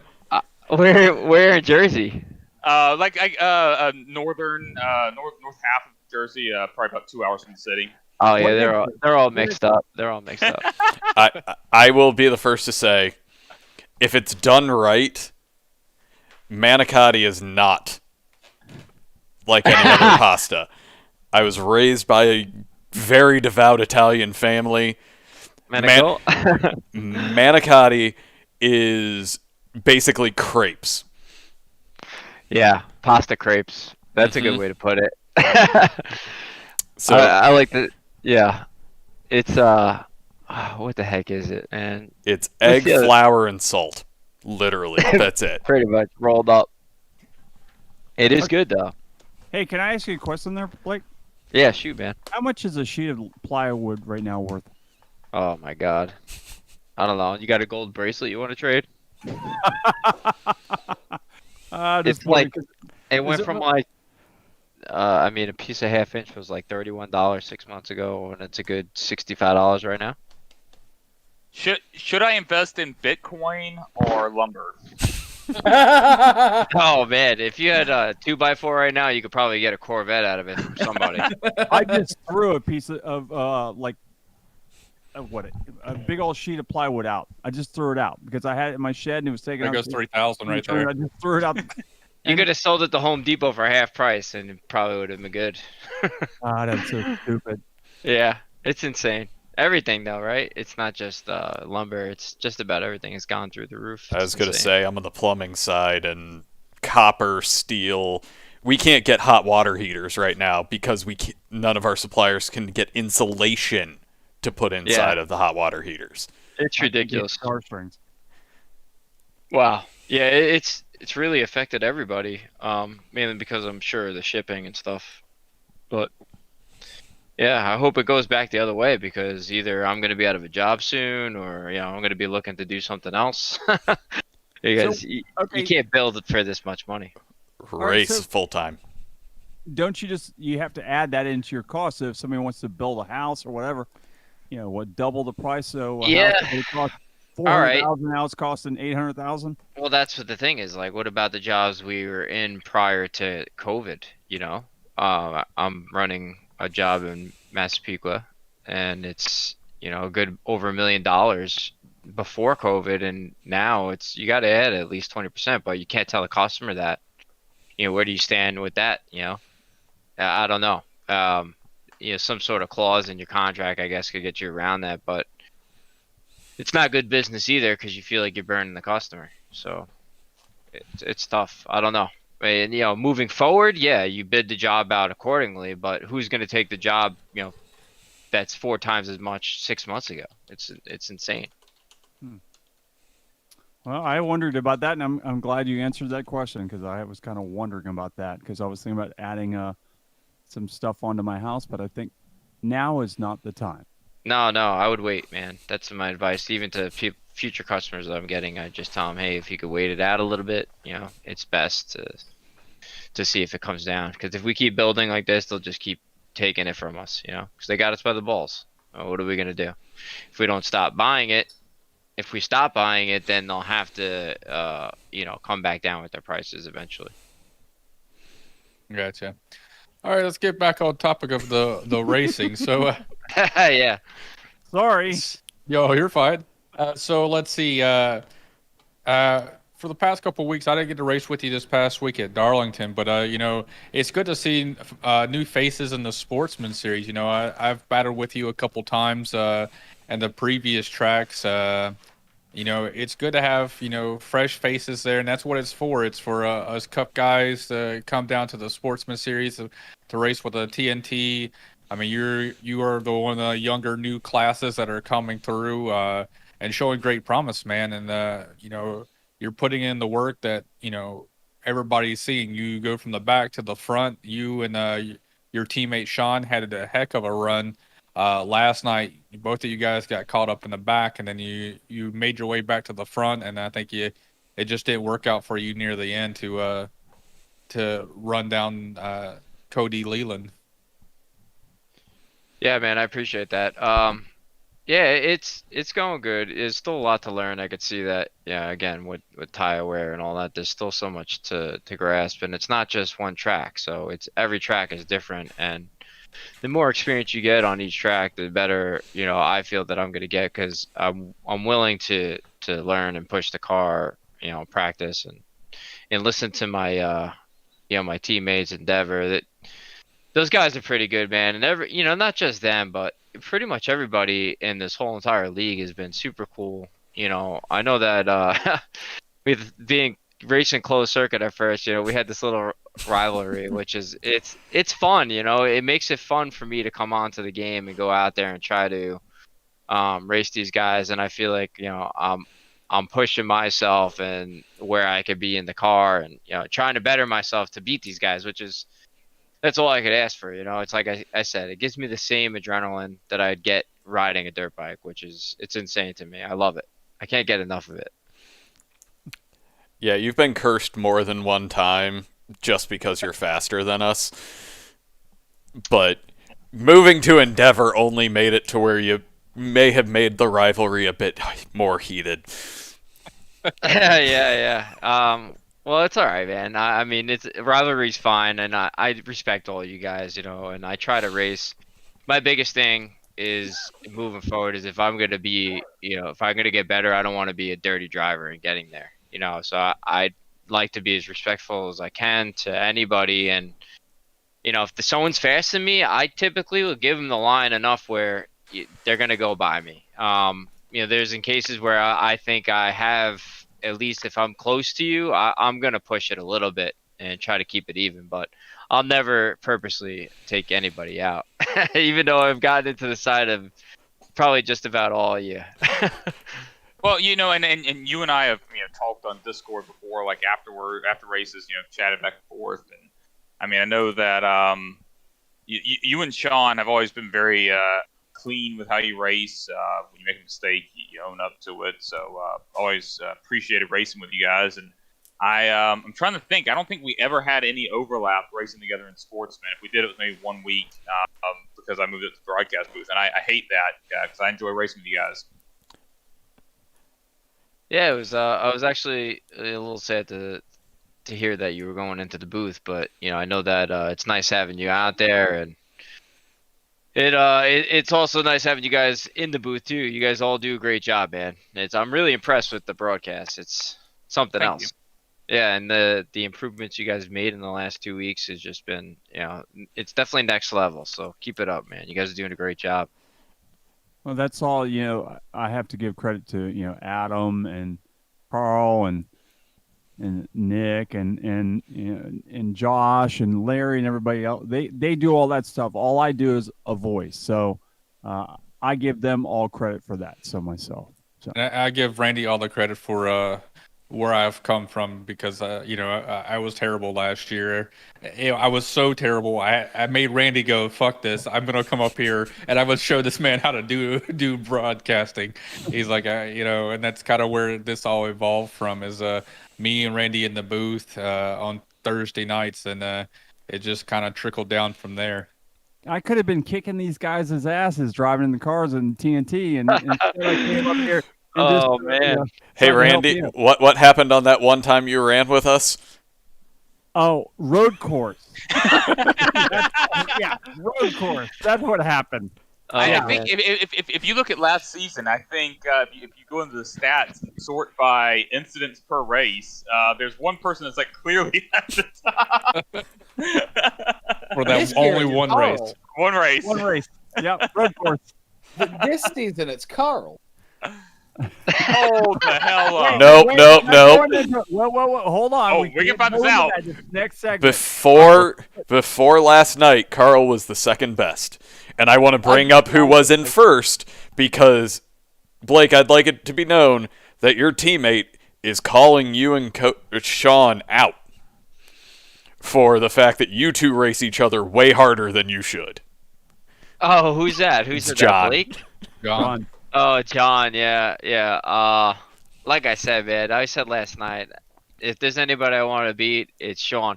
And speaking of Sean, I talked to him earlier today, and I thought that he was gonna be on here, but I wasn't sure if you're gonna have us both on, or if he was first dibs and I was second licks or something here. So technically, No comment. It was. Yo, man, I figured. We also were going to go for Sean Cremodi. He had 2 dominating runs that just didn't follow through for both the Sportsman and TNT. I mean, he was the hard charger on the Sportsman series. Started at the back. I think he picked up like 15 spots. So we were trying to reach out to him first, and then you were always the number 2 for the list, and he reached out to say he couldn't make it. And it says Friday nights are not good for him at all, for him and his family. So, No. that we had to swing to our number 2 guest. Just Don't so worry, you know, we wanted to bring him in to talk to him about his misfortune. Hopefully, Yes. there's some solace to be found in that. No, it's all right. It's just something he's rubbing in my face. He's like, "Yeah, I'm the faster one," and he's like, "They wanted me first," and I'm like, "I don't know, man. I don't know." But it's all right. No, the guy could drive, man. Like I said, we've been friends for years, so there's nothing I could say on here that would offend him. But if there's anybody I want to beat, it's definitely Sean. The guy could drive the car. He's always been pretty good at anything that we've done right out of the gate, and it shows. He knows where to be on the track, and there's not much that he's done in racing that really he would be able to learn. It's just something he's real natural at what he does, man. So if there's one guy out there that you can learn from, it's him. But again, I do want to beat him, so I'll put him into the wall if I have to. Put me in the No wall, team Ricky Bobby. orders. If you Hey, ain't first, you're last. Gosh, darn Yeah. Cal, That's Cal, right. So, Cal, wreck him Blake. right now. it. Shake Blake, and we have bite. to ask you a question though. Let's find out what his pick for Sportsman is this coming week. Where are we at? We are at where are we? I don't even know where we're at. Anybody have an idea? What? Sportsman? Yeah, I picked Josh Hold on. Hanner. I was going to say, don't. I know you're not talking about me. We are at Martinsville. Ooh, Oh. good. Oh, I like Martinsville, short yeah. tracks. Hey, Randy, you know where we are the week after? Provisional for Randy? Yeah, A week off for I Mr. believe. Pepper. Yeah, I believe that's the week that I have. Randy's in the booth. Yeah, I'll be in the booth that week. Yeah, Oh, he's taking over for Carl, and Carl's gonna race. Carl's the, gonna drive the car for me. Oh, okay. I'll do it. Yeah. Nice. There you go. That's Carl. No offense, that is definitely an upgrade. Yeah, I don't know. Martinsville, right? Who knows? I would like to say me. You can't pick yourself. You're not allowed to pick yourself. You have to Oh, pick come someone on. All right. No. Just because he's on my team, I don't want to say Blake, but I would say it's going to be Blake or Justin. Those guys, they're always really out there hanging it out, and they're both great drivers. It's kind of hard to say which one. else. Gotta pick one. I gotta say Blake, man. Okay. He's impressive every week. The guy could drive, obviously. All right, then we'll go to. We'll go over here, Nick. We'll do Nick on the bottom again. Let's see. Winner in sports at Mart.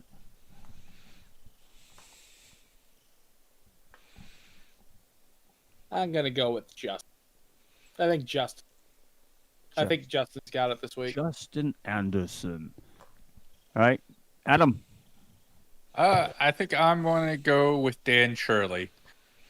He's been running great. I think he did really good at the Cup Series there. So it's going to be my pick.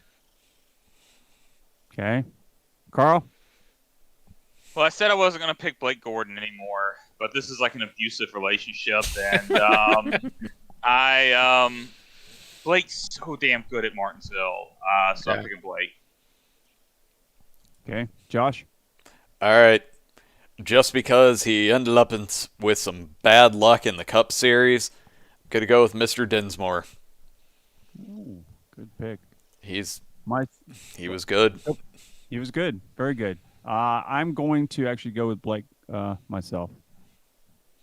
So Well, we're 50% Blake and then the rest of us. Should be a good race, I'm looking forward to seeing that actually. yeah, it'll be a fun race. I'm looking forward to it. I love Martinsville. It's I like the short tracks. I don't really care for the 1.5 miles. I like the tracks that you have to control the car a little bit more. So You should have I ran feel with us that, last night. Yeah, that was fun. I do like the short track better too there.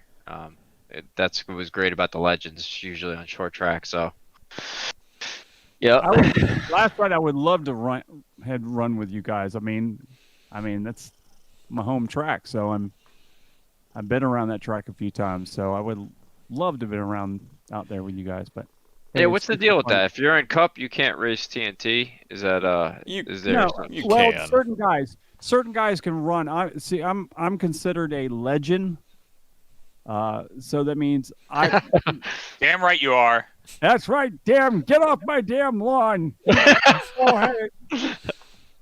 Fudnucker, get out of here, where I call the cops on you.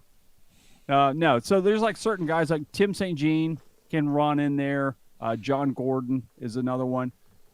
We've been around since the inception of this league, so we can run any league we want if we choose. I chose to try to help out the Ghostfire Media and help them grow this thing and make it a real thing, instead of just a bunch of guys just talking Rushing a on Thursday. Exactly. Yeah. So that's why I don't race with you guys. I would love to race with you guys, but I got bigger plans. So, anyways, Yeah, it'd be where awesome Josh if you could goes. sneak in there at least a week or two, right? Just to come down and it's race with us. every time that happens, you know what race that falls on? A freaking road course twice. I have run 2 TNT races. They both have been road courses. I hate freaking road courses. I think we I'm have just Watkins saying it- Glens in 2 weeks. You might be Yeah. a perfect one for you. Yeah. I'm just saying, like Adam and Larry could probably handle the booth at some point on an oval, and you come down and race with us. Yeah. We can have the Randy Pepper Memorial 100. And I am sure that Cody would love to have someone on Team Chat for once. So Yeah, that's true. He would. At least it's not like 2 hours worth of it by yourself. I gotta thank Charles Urich. He was able to come into my team chat on IVRL, or not really team chat, the general chat. Me and him actually talk, but before that, it's a lonely 2 hours to sit there and race by yourself. so it's 9:38. I know we've talked about we wanted to end this pretty squarely. Do we want to talk TNT now? Yes. Let's So get Nick into and the melee Carl. real quick. Oh There's man. nothing to talk about between me and Carl. Oh, yeah, there is. No, Carl made a mistake on the first lap. Then I made 2 more mistakes after that. I'm going to correct you there. I made a mistake on the first lap, and then I made a mistake on like lap 9 when I ran into the back of you. And then probably around lap 85 or so, I realized I I'm made a gonna mistake correct in you. letting you be a teammate. So I'm going to correct you on lap 9. Man. You didn't make a mistake on lap 9. The Shots person fired. in front of me decided to slow down about 30 miles an hour in a corner that you only needed to slow down about 25 miles an hour in, and just stood on the brakes in the middle of the corner, so you didn't make a mistake. The person in front of me. Well, did. well, you look. I mean, I've said this multiple times before. I mean, you were able to stop. You didn't hit that person. No, And it's I hit also- the person. Oh, well, I didn't know that. So, No, I Let's hit the retract my person. statement. yeah, I am I hit retracting the my person. statement because y'all are talking garbage at me on the podcast, running Nick over. If he hits somebody, that ain't my fault. No, it was definitely a chain reaction. You didn't do anything wrong on that one on lap 9. About Yeah. lap 85, lap though, one, I did. lap one definitely on About me. lap 85, you did regret making me a teammate, though. I do understand that. Is that the one where you self-spun and almost took yourself completely out of the So- race by so- going into the void of unknown? Well, No. so No, did. no, I know. That he's was talking lap about- 27. No, that was lap 90. It No, was no, lap- no. when he Lap- actually Lap took 27, Carl I took the from caution. I wall. brought the caution out. The wall lap- thing. When Carl So was the up first, on the wall, my trying first to get on the caution track. caused was lap 27. I spun out and went almost into the void of Jeff Gordon ripping my engine out of the car. And then, wow, I want to just say something about this car, okay? This new car is so nice. I'm driving with one hand and talking, and I'm still, like, relatively fast. Okay, so you need to get a better force back system because my AccuForce, I cranked that bad boy up and it's I have so much strength on that new car. It's awesome. So some context here, real quick, for why I was so angry at Nick, and I hate that you guys didn't get to experience it. Josh experienced it on the radio. It was there were some words that came out of my mouth that I don't think I've ever said to anyone before. I was mean, and I feel bad.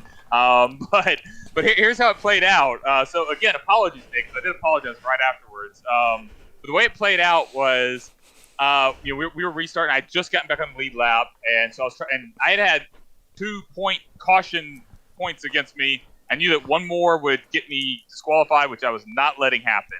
So I saw my teammate Chris was in front of me. Chris was being held up by someone in front of him. So I was just following Chris. It may have been you, Josh. Yeah. I was being very careful. I'm just like, I'm gonna wait for an opportunity and then I'll go. And next thing I know, I see Nick just coming out of freaking nowhere, come up next to me, flying by me. And I'm like, Nick, where the hell are you going? He's like, dude, I'm faster. I'm like, what the hell do you mean you're faster? He's like, I qualified faster. I'm faster than y'all. Nick is a top 5 car every week. No, And then hold on. I had been faster than you for the last 20 laps. Let's not forget Yeah. that you had a not so much of a race car at that Well, point. so a half lap later, he spins out and takes me It out. was 2.5 laps later. Thank you very much. Oh man. It was 5 corners later that I tried to get on the throttle a little So- too early, and I So I came over the radio, and along with some expletives that I can't remember, I said, yeah, you were really faster, weren't you? no, I remember the words you said. They're just not podcast friendly. We all Sorry had for that. embarrassing moments last night. Everybody. Oh, yeah. And I blame the commentator's curse because I killed I don't know how many people's cars last night.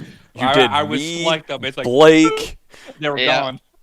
It was Yeah, everyone. You nabbed my second qualifying lap. I know that. Oh yeah, I tore that qualifying lap up. Like I was like, oh look, the four closed circuit guys, they're racing right within each other. Damn, they're done. Yeah. Thanks, Adam. You're the best. I killed John Wait Gordon. till I know that. Tuesday. I do it to myself on Tuesday. I don't need your We're help, gonna especially focus at on Dover. Adam for the first I 5 think I laps could have before we been the- crash, Randy. I could have been the start of Carl's night where we got on the brakes a little early. I don't even know what lap it was, but I seen on the broadcast after the fact that Carl actually stopped himself from sending me into the wall.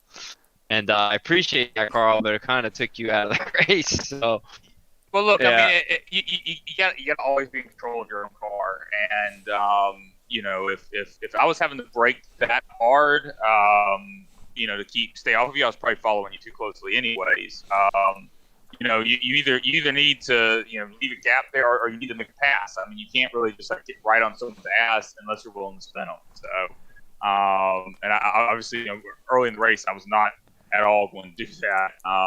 Especially if you're not Sean Hayes. So Yeah, I'll tell you about who was he could racing have made that somebody pass hard. in reverse. I tell you who was racing somebody hard last night. That was Sean Commody and Blake Ziti. Those two guys were teammates racing each other, not even halfway through the race like it's the last lap. These guys were destroying each other. Not really destroying, Man. but racing really hard, door to door, lug nut to lug nut. Yeah. I was trying to speak some logic into the guy. I'm like, dude, what are you doing here? I was like, you're gonna pass me on the outside. I'm like, I'm not gonna let you go. You're gonna burn your tires up. By the time we actually have to go get Cody, it's gonna be too late. Or Josh is gonna be behind us knocking on our door. So I'm like, what do you want to do here? I was like, if you're gonna pass me, go on the inside so I don't lose the run and get swallowed by the group behind me, all these Hornets. So it's we had a pretty good discussion. Then he goes to dive inside, and I'm pretty sure he spins it, or he almost loses the car trying to go inside of me. And I'm like, well, he's overdriving. He was overdriving the car because he knew he was slightly faster. I don't really want to say that, but he had the edge a little bit, and I just wanted to wait to get to the end of the race there for us to actually kill each other. Did he tell you that like he was faster than you, like Nick did?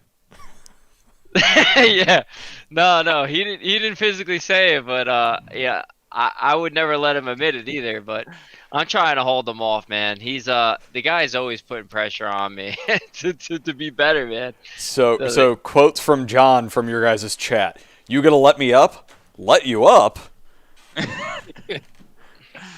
You should have said to him, "Hey, if you're gonna, screw me, at least kiss me first." Or buy a Ghost Fire Media condom. Oh. Yeah, it's funny. That's exactly what I said to him. I did say, "Are you gonna let me up the track or what, man?" I was like, "You gonna keep doing this to me or what?" So what I was really just getting at is, are you gonna make the pass, or are we gonna play this game for 4 or 5 laps and kill our tires? So in the heat of the moment, man, if you see us out in the street, we almost look like we're gonna kill each other half the time. So that was nothing, but.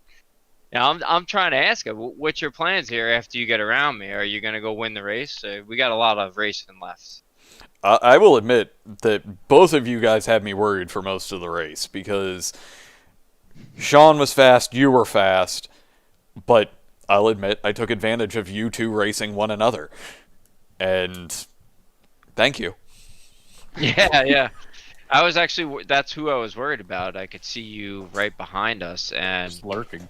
Yeah, as he's exactly that he's over there rubbing his hands together because he knows if Sean keeps racing me like that, he's eventually gonna have the tires to just go right around us, and that's it.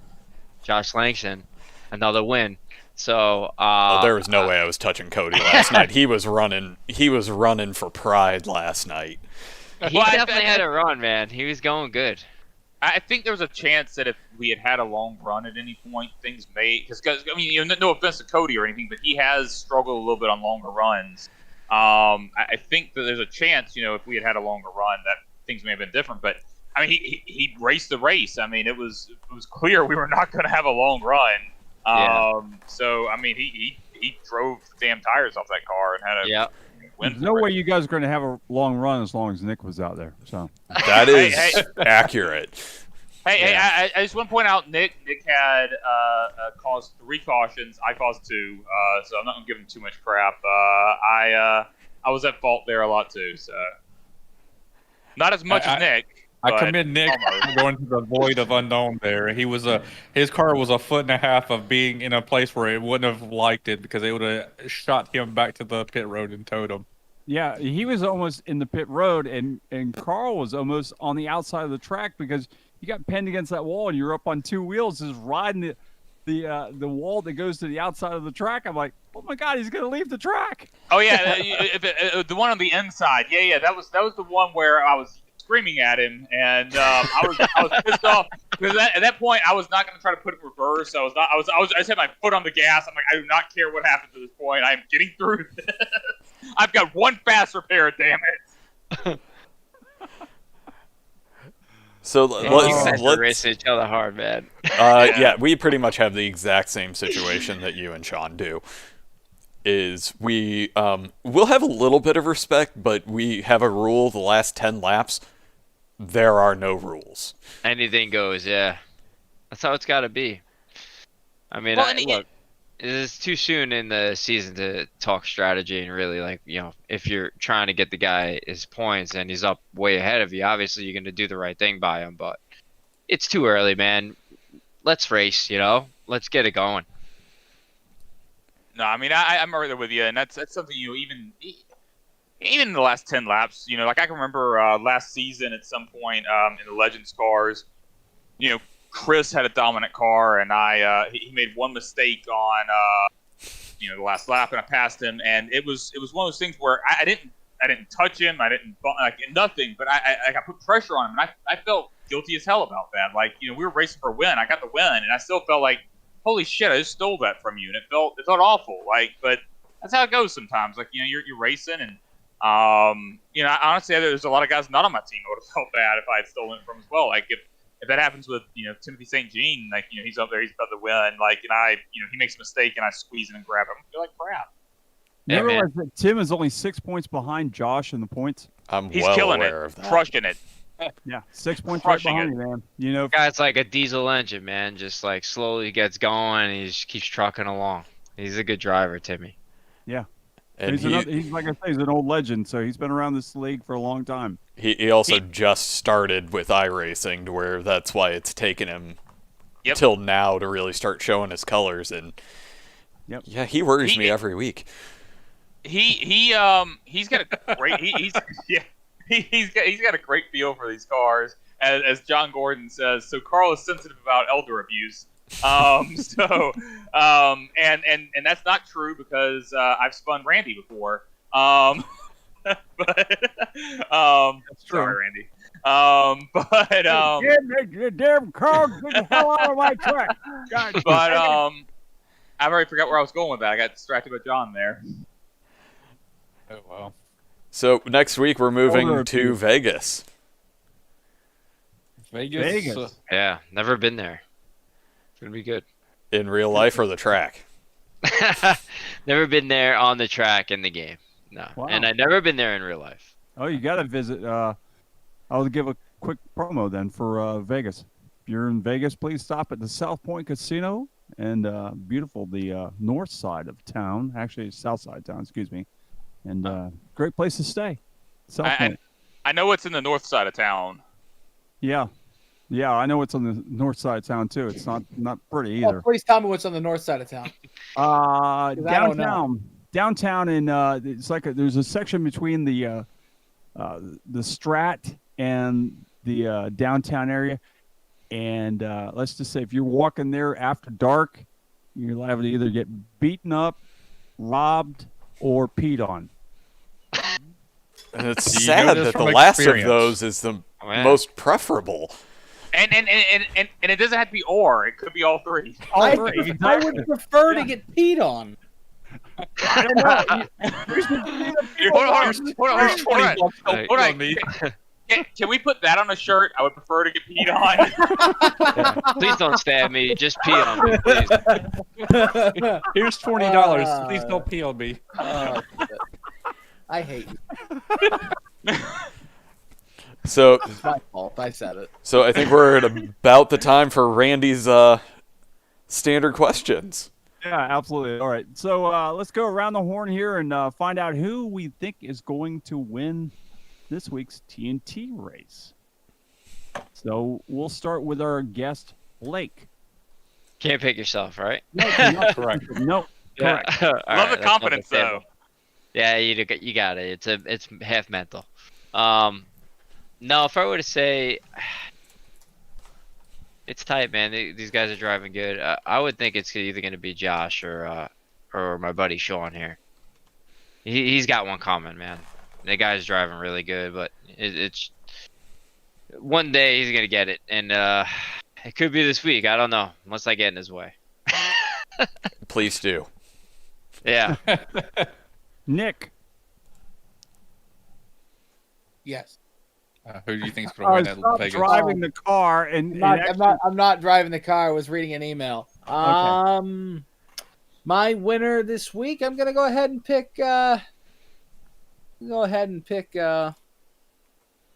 Old Baldy up there, Carl Henderson. Old Baldy. That look of He's shock. the man with a manscaped head. Oh man, we're looking for a title sponsor. So hey, Manscaped. Yeah, there we go. Carl uses it to do his head. So hey. No, he doesn't. No, it's natural. Oh, natural. All right, Adam. I'm gonna go with Sean Kermode. He's been out there putting up on a clinic. He just hasn't had the luck. You know, he won the pit road last night and started in the back, and just bad things happened in the back to him. Just couldn't get back up to the front. So hopefully next week, luck's on his side. Hot Carl. All right. So, Vegas last year in TNT and Street Stocks was my first win in the AOLL. But I got that because there were a whole lot of cars that wrecked out that were better than me. A lot of those guys are no longer in TNT. But I'm picking the guy who was leading when Larry Patrick went down on the apron to take it 3 wide. I'm picking my teammate Chris Oliver to win. He led 15 laps, and I think he could win third. All right. Josh? Just because I'm gonna say it's another do win. Blake, you've got this. You've been strong on the 1.5 miles in these cars. I do not have Vegas at all. I appreciate it, Josh. Thanks. Yeah, but honestly, it's overdue. In all honesty. The pepper. The Pepper says Tim St. Jean. I think he's way overdue, and like we've talked about, things are coming to him, and Yeah, I like that one too. Yeah, I think Tim is going to be the man to beat this week.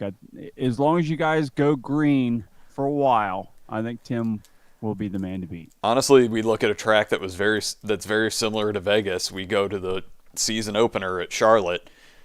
If he wouldn't have been the gentleman that he is, he would have been able to hold me off for the win. No questions asked. And Yep. I expect the same thing this week. Alrighty. Tim, stop being a gentleman. Drink some of your Canadian coffee or whatever it is, and just go out and wreck Josh next time. He'd only block it. The only person he would actually do that kind of crazy stuff to, and it would be me. He doesn't like when I pass him. Trust me. Oh. So Well, Blake, we appreciate you coming on tonight, man. I was enjoyed listening to your insights and learning a little bit more about you here.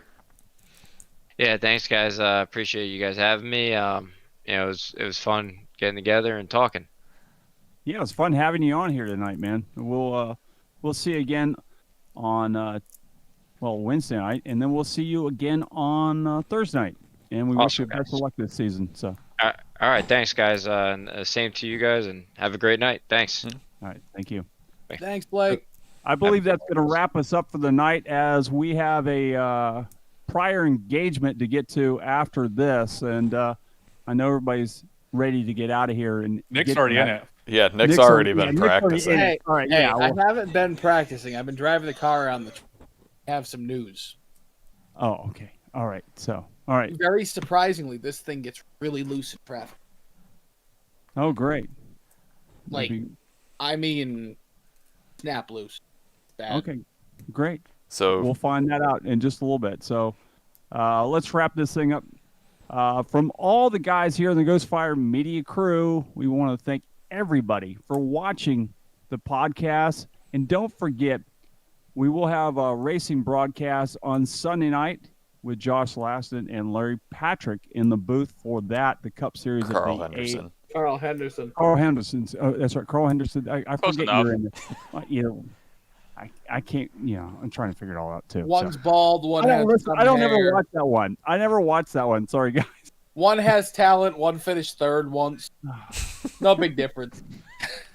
Oh, boy. Thank you. Damn. Anyway, so Love you, don't Larry. forget to go for me on Sunday night for the AOLL Cup Series. And then myself and Nick Adams will be on Tuesday night for the IVRL butt kicker race. And then Wednesday night, it will be Larry, Patrick, and whoever wants to join him, I guess, on that night. I guess Carl Henderson is probably his go-to guy. Isn't that right, Carl? Yeah. Does They're Larry best really friends now. need him though? Larry would say no. I mean, he finished third once, so he should Yeah. probably be able to do it by himself. Yeah, Third. exactly. And then on Thursday, the TNT division will be myself and Adam, and probably Larry there too as well. And that'll be it for us through the week. And we also have more racing coming up. Adam, tell us about that before we go off. Don't we have some good news to talk about soon? Or we haven't- Starting in late July, we just brokered a deal with this wonderful league called Fuel Racing League. We're going to start broadcasting on them on Monday nights. And then closer to their start date, we'll start pulling them into the podcast, getting to know the drivers before the season. We'll have them in here trying to get to talk with the admins first, and then we'll then start pulling in some of the drivers closer towards the end of this, the season start date. But that's going to be July 26th is our kickoff race. Monday nights, qualifying starts, I think, at 8:50 p.m., and green flag drops at 9 p.m. Eastern Standard Time. Awesome. So lots of Late exciting for me. things are happening here at Ghost Fire Media. I'd like to thank you once again for watching the podcast or listening to it on Spotify. Remember, it's going to be on Spotify, so if you missed any part of this, you can go back on YouTube, or you can listen to it in your car on Spotify. So from all of us here at Ghost Fire Media, thank you for watching. We'll see you next week.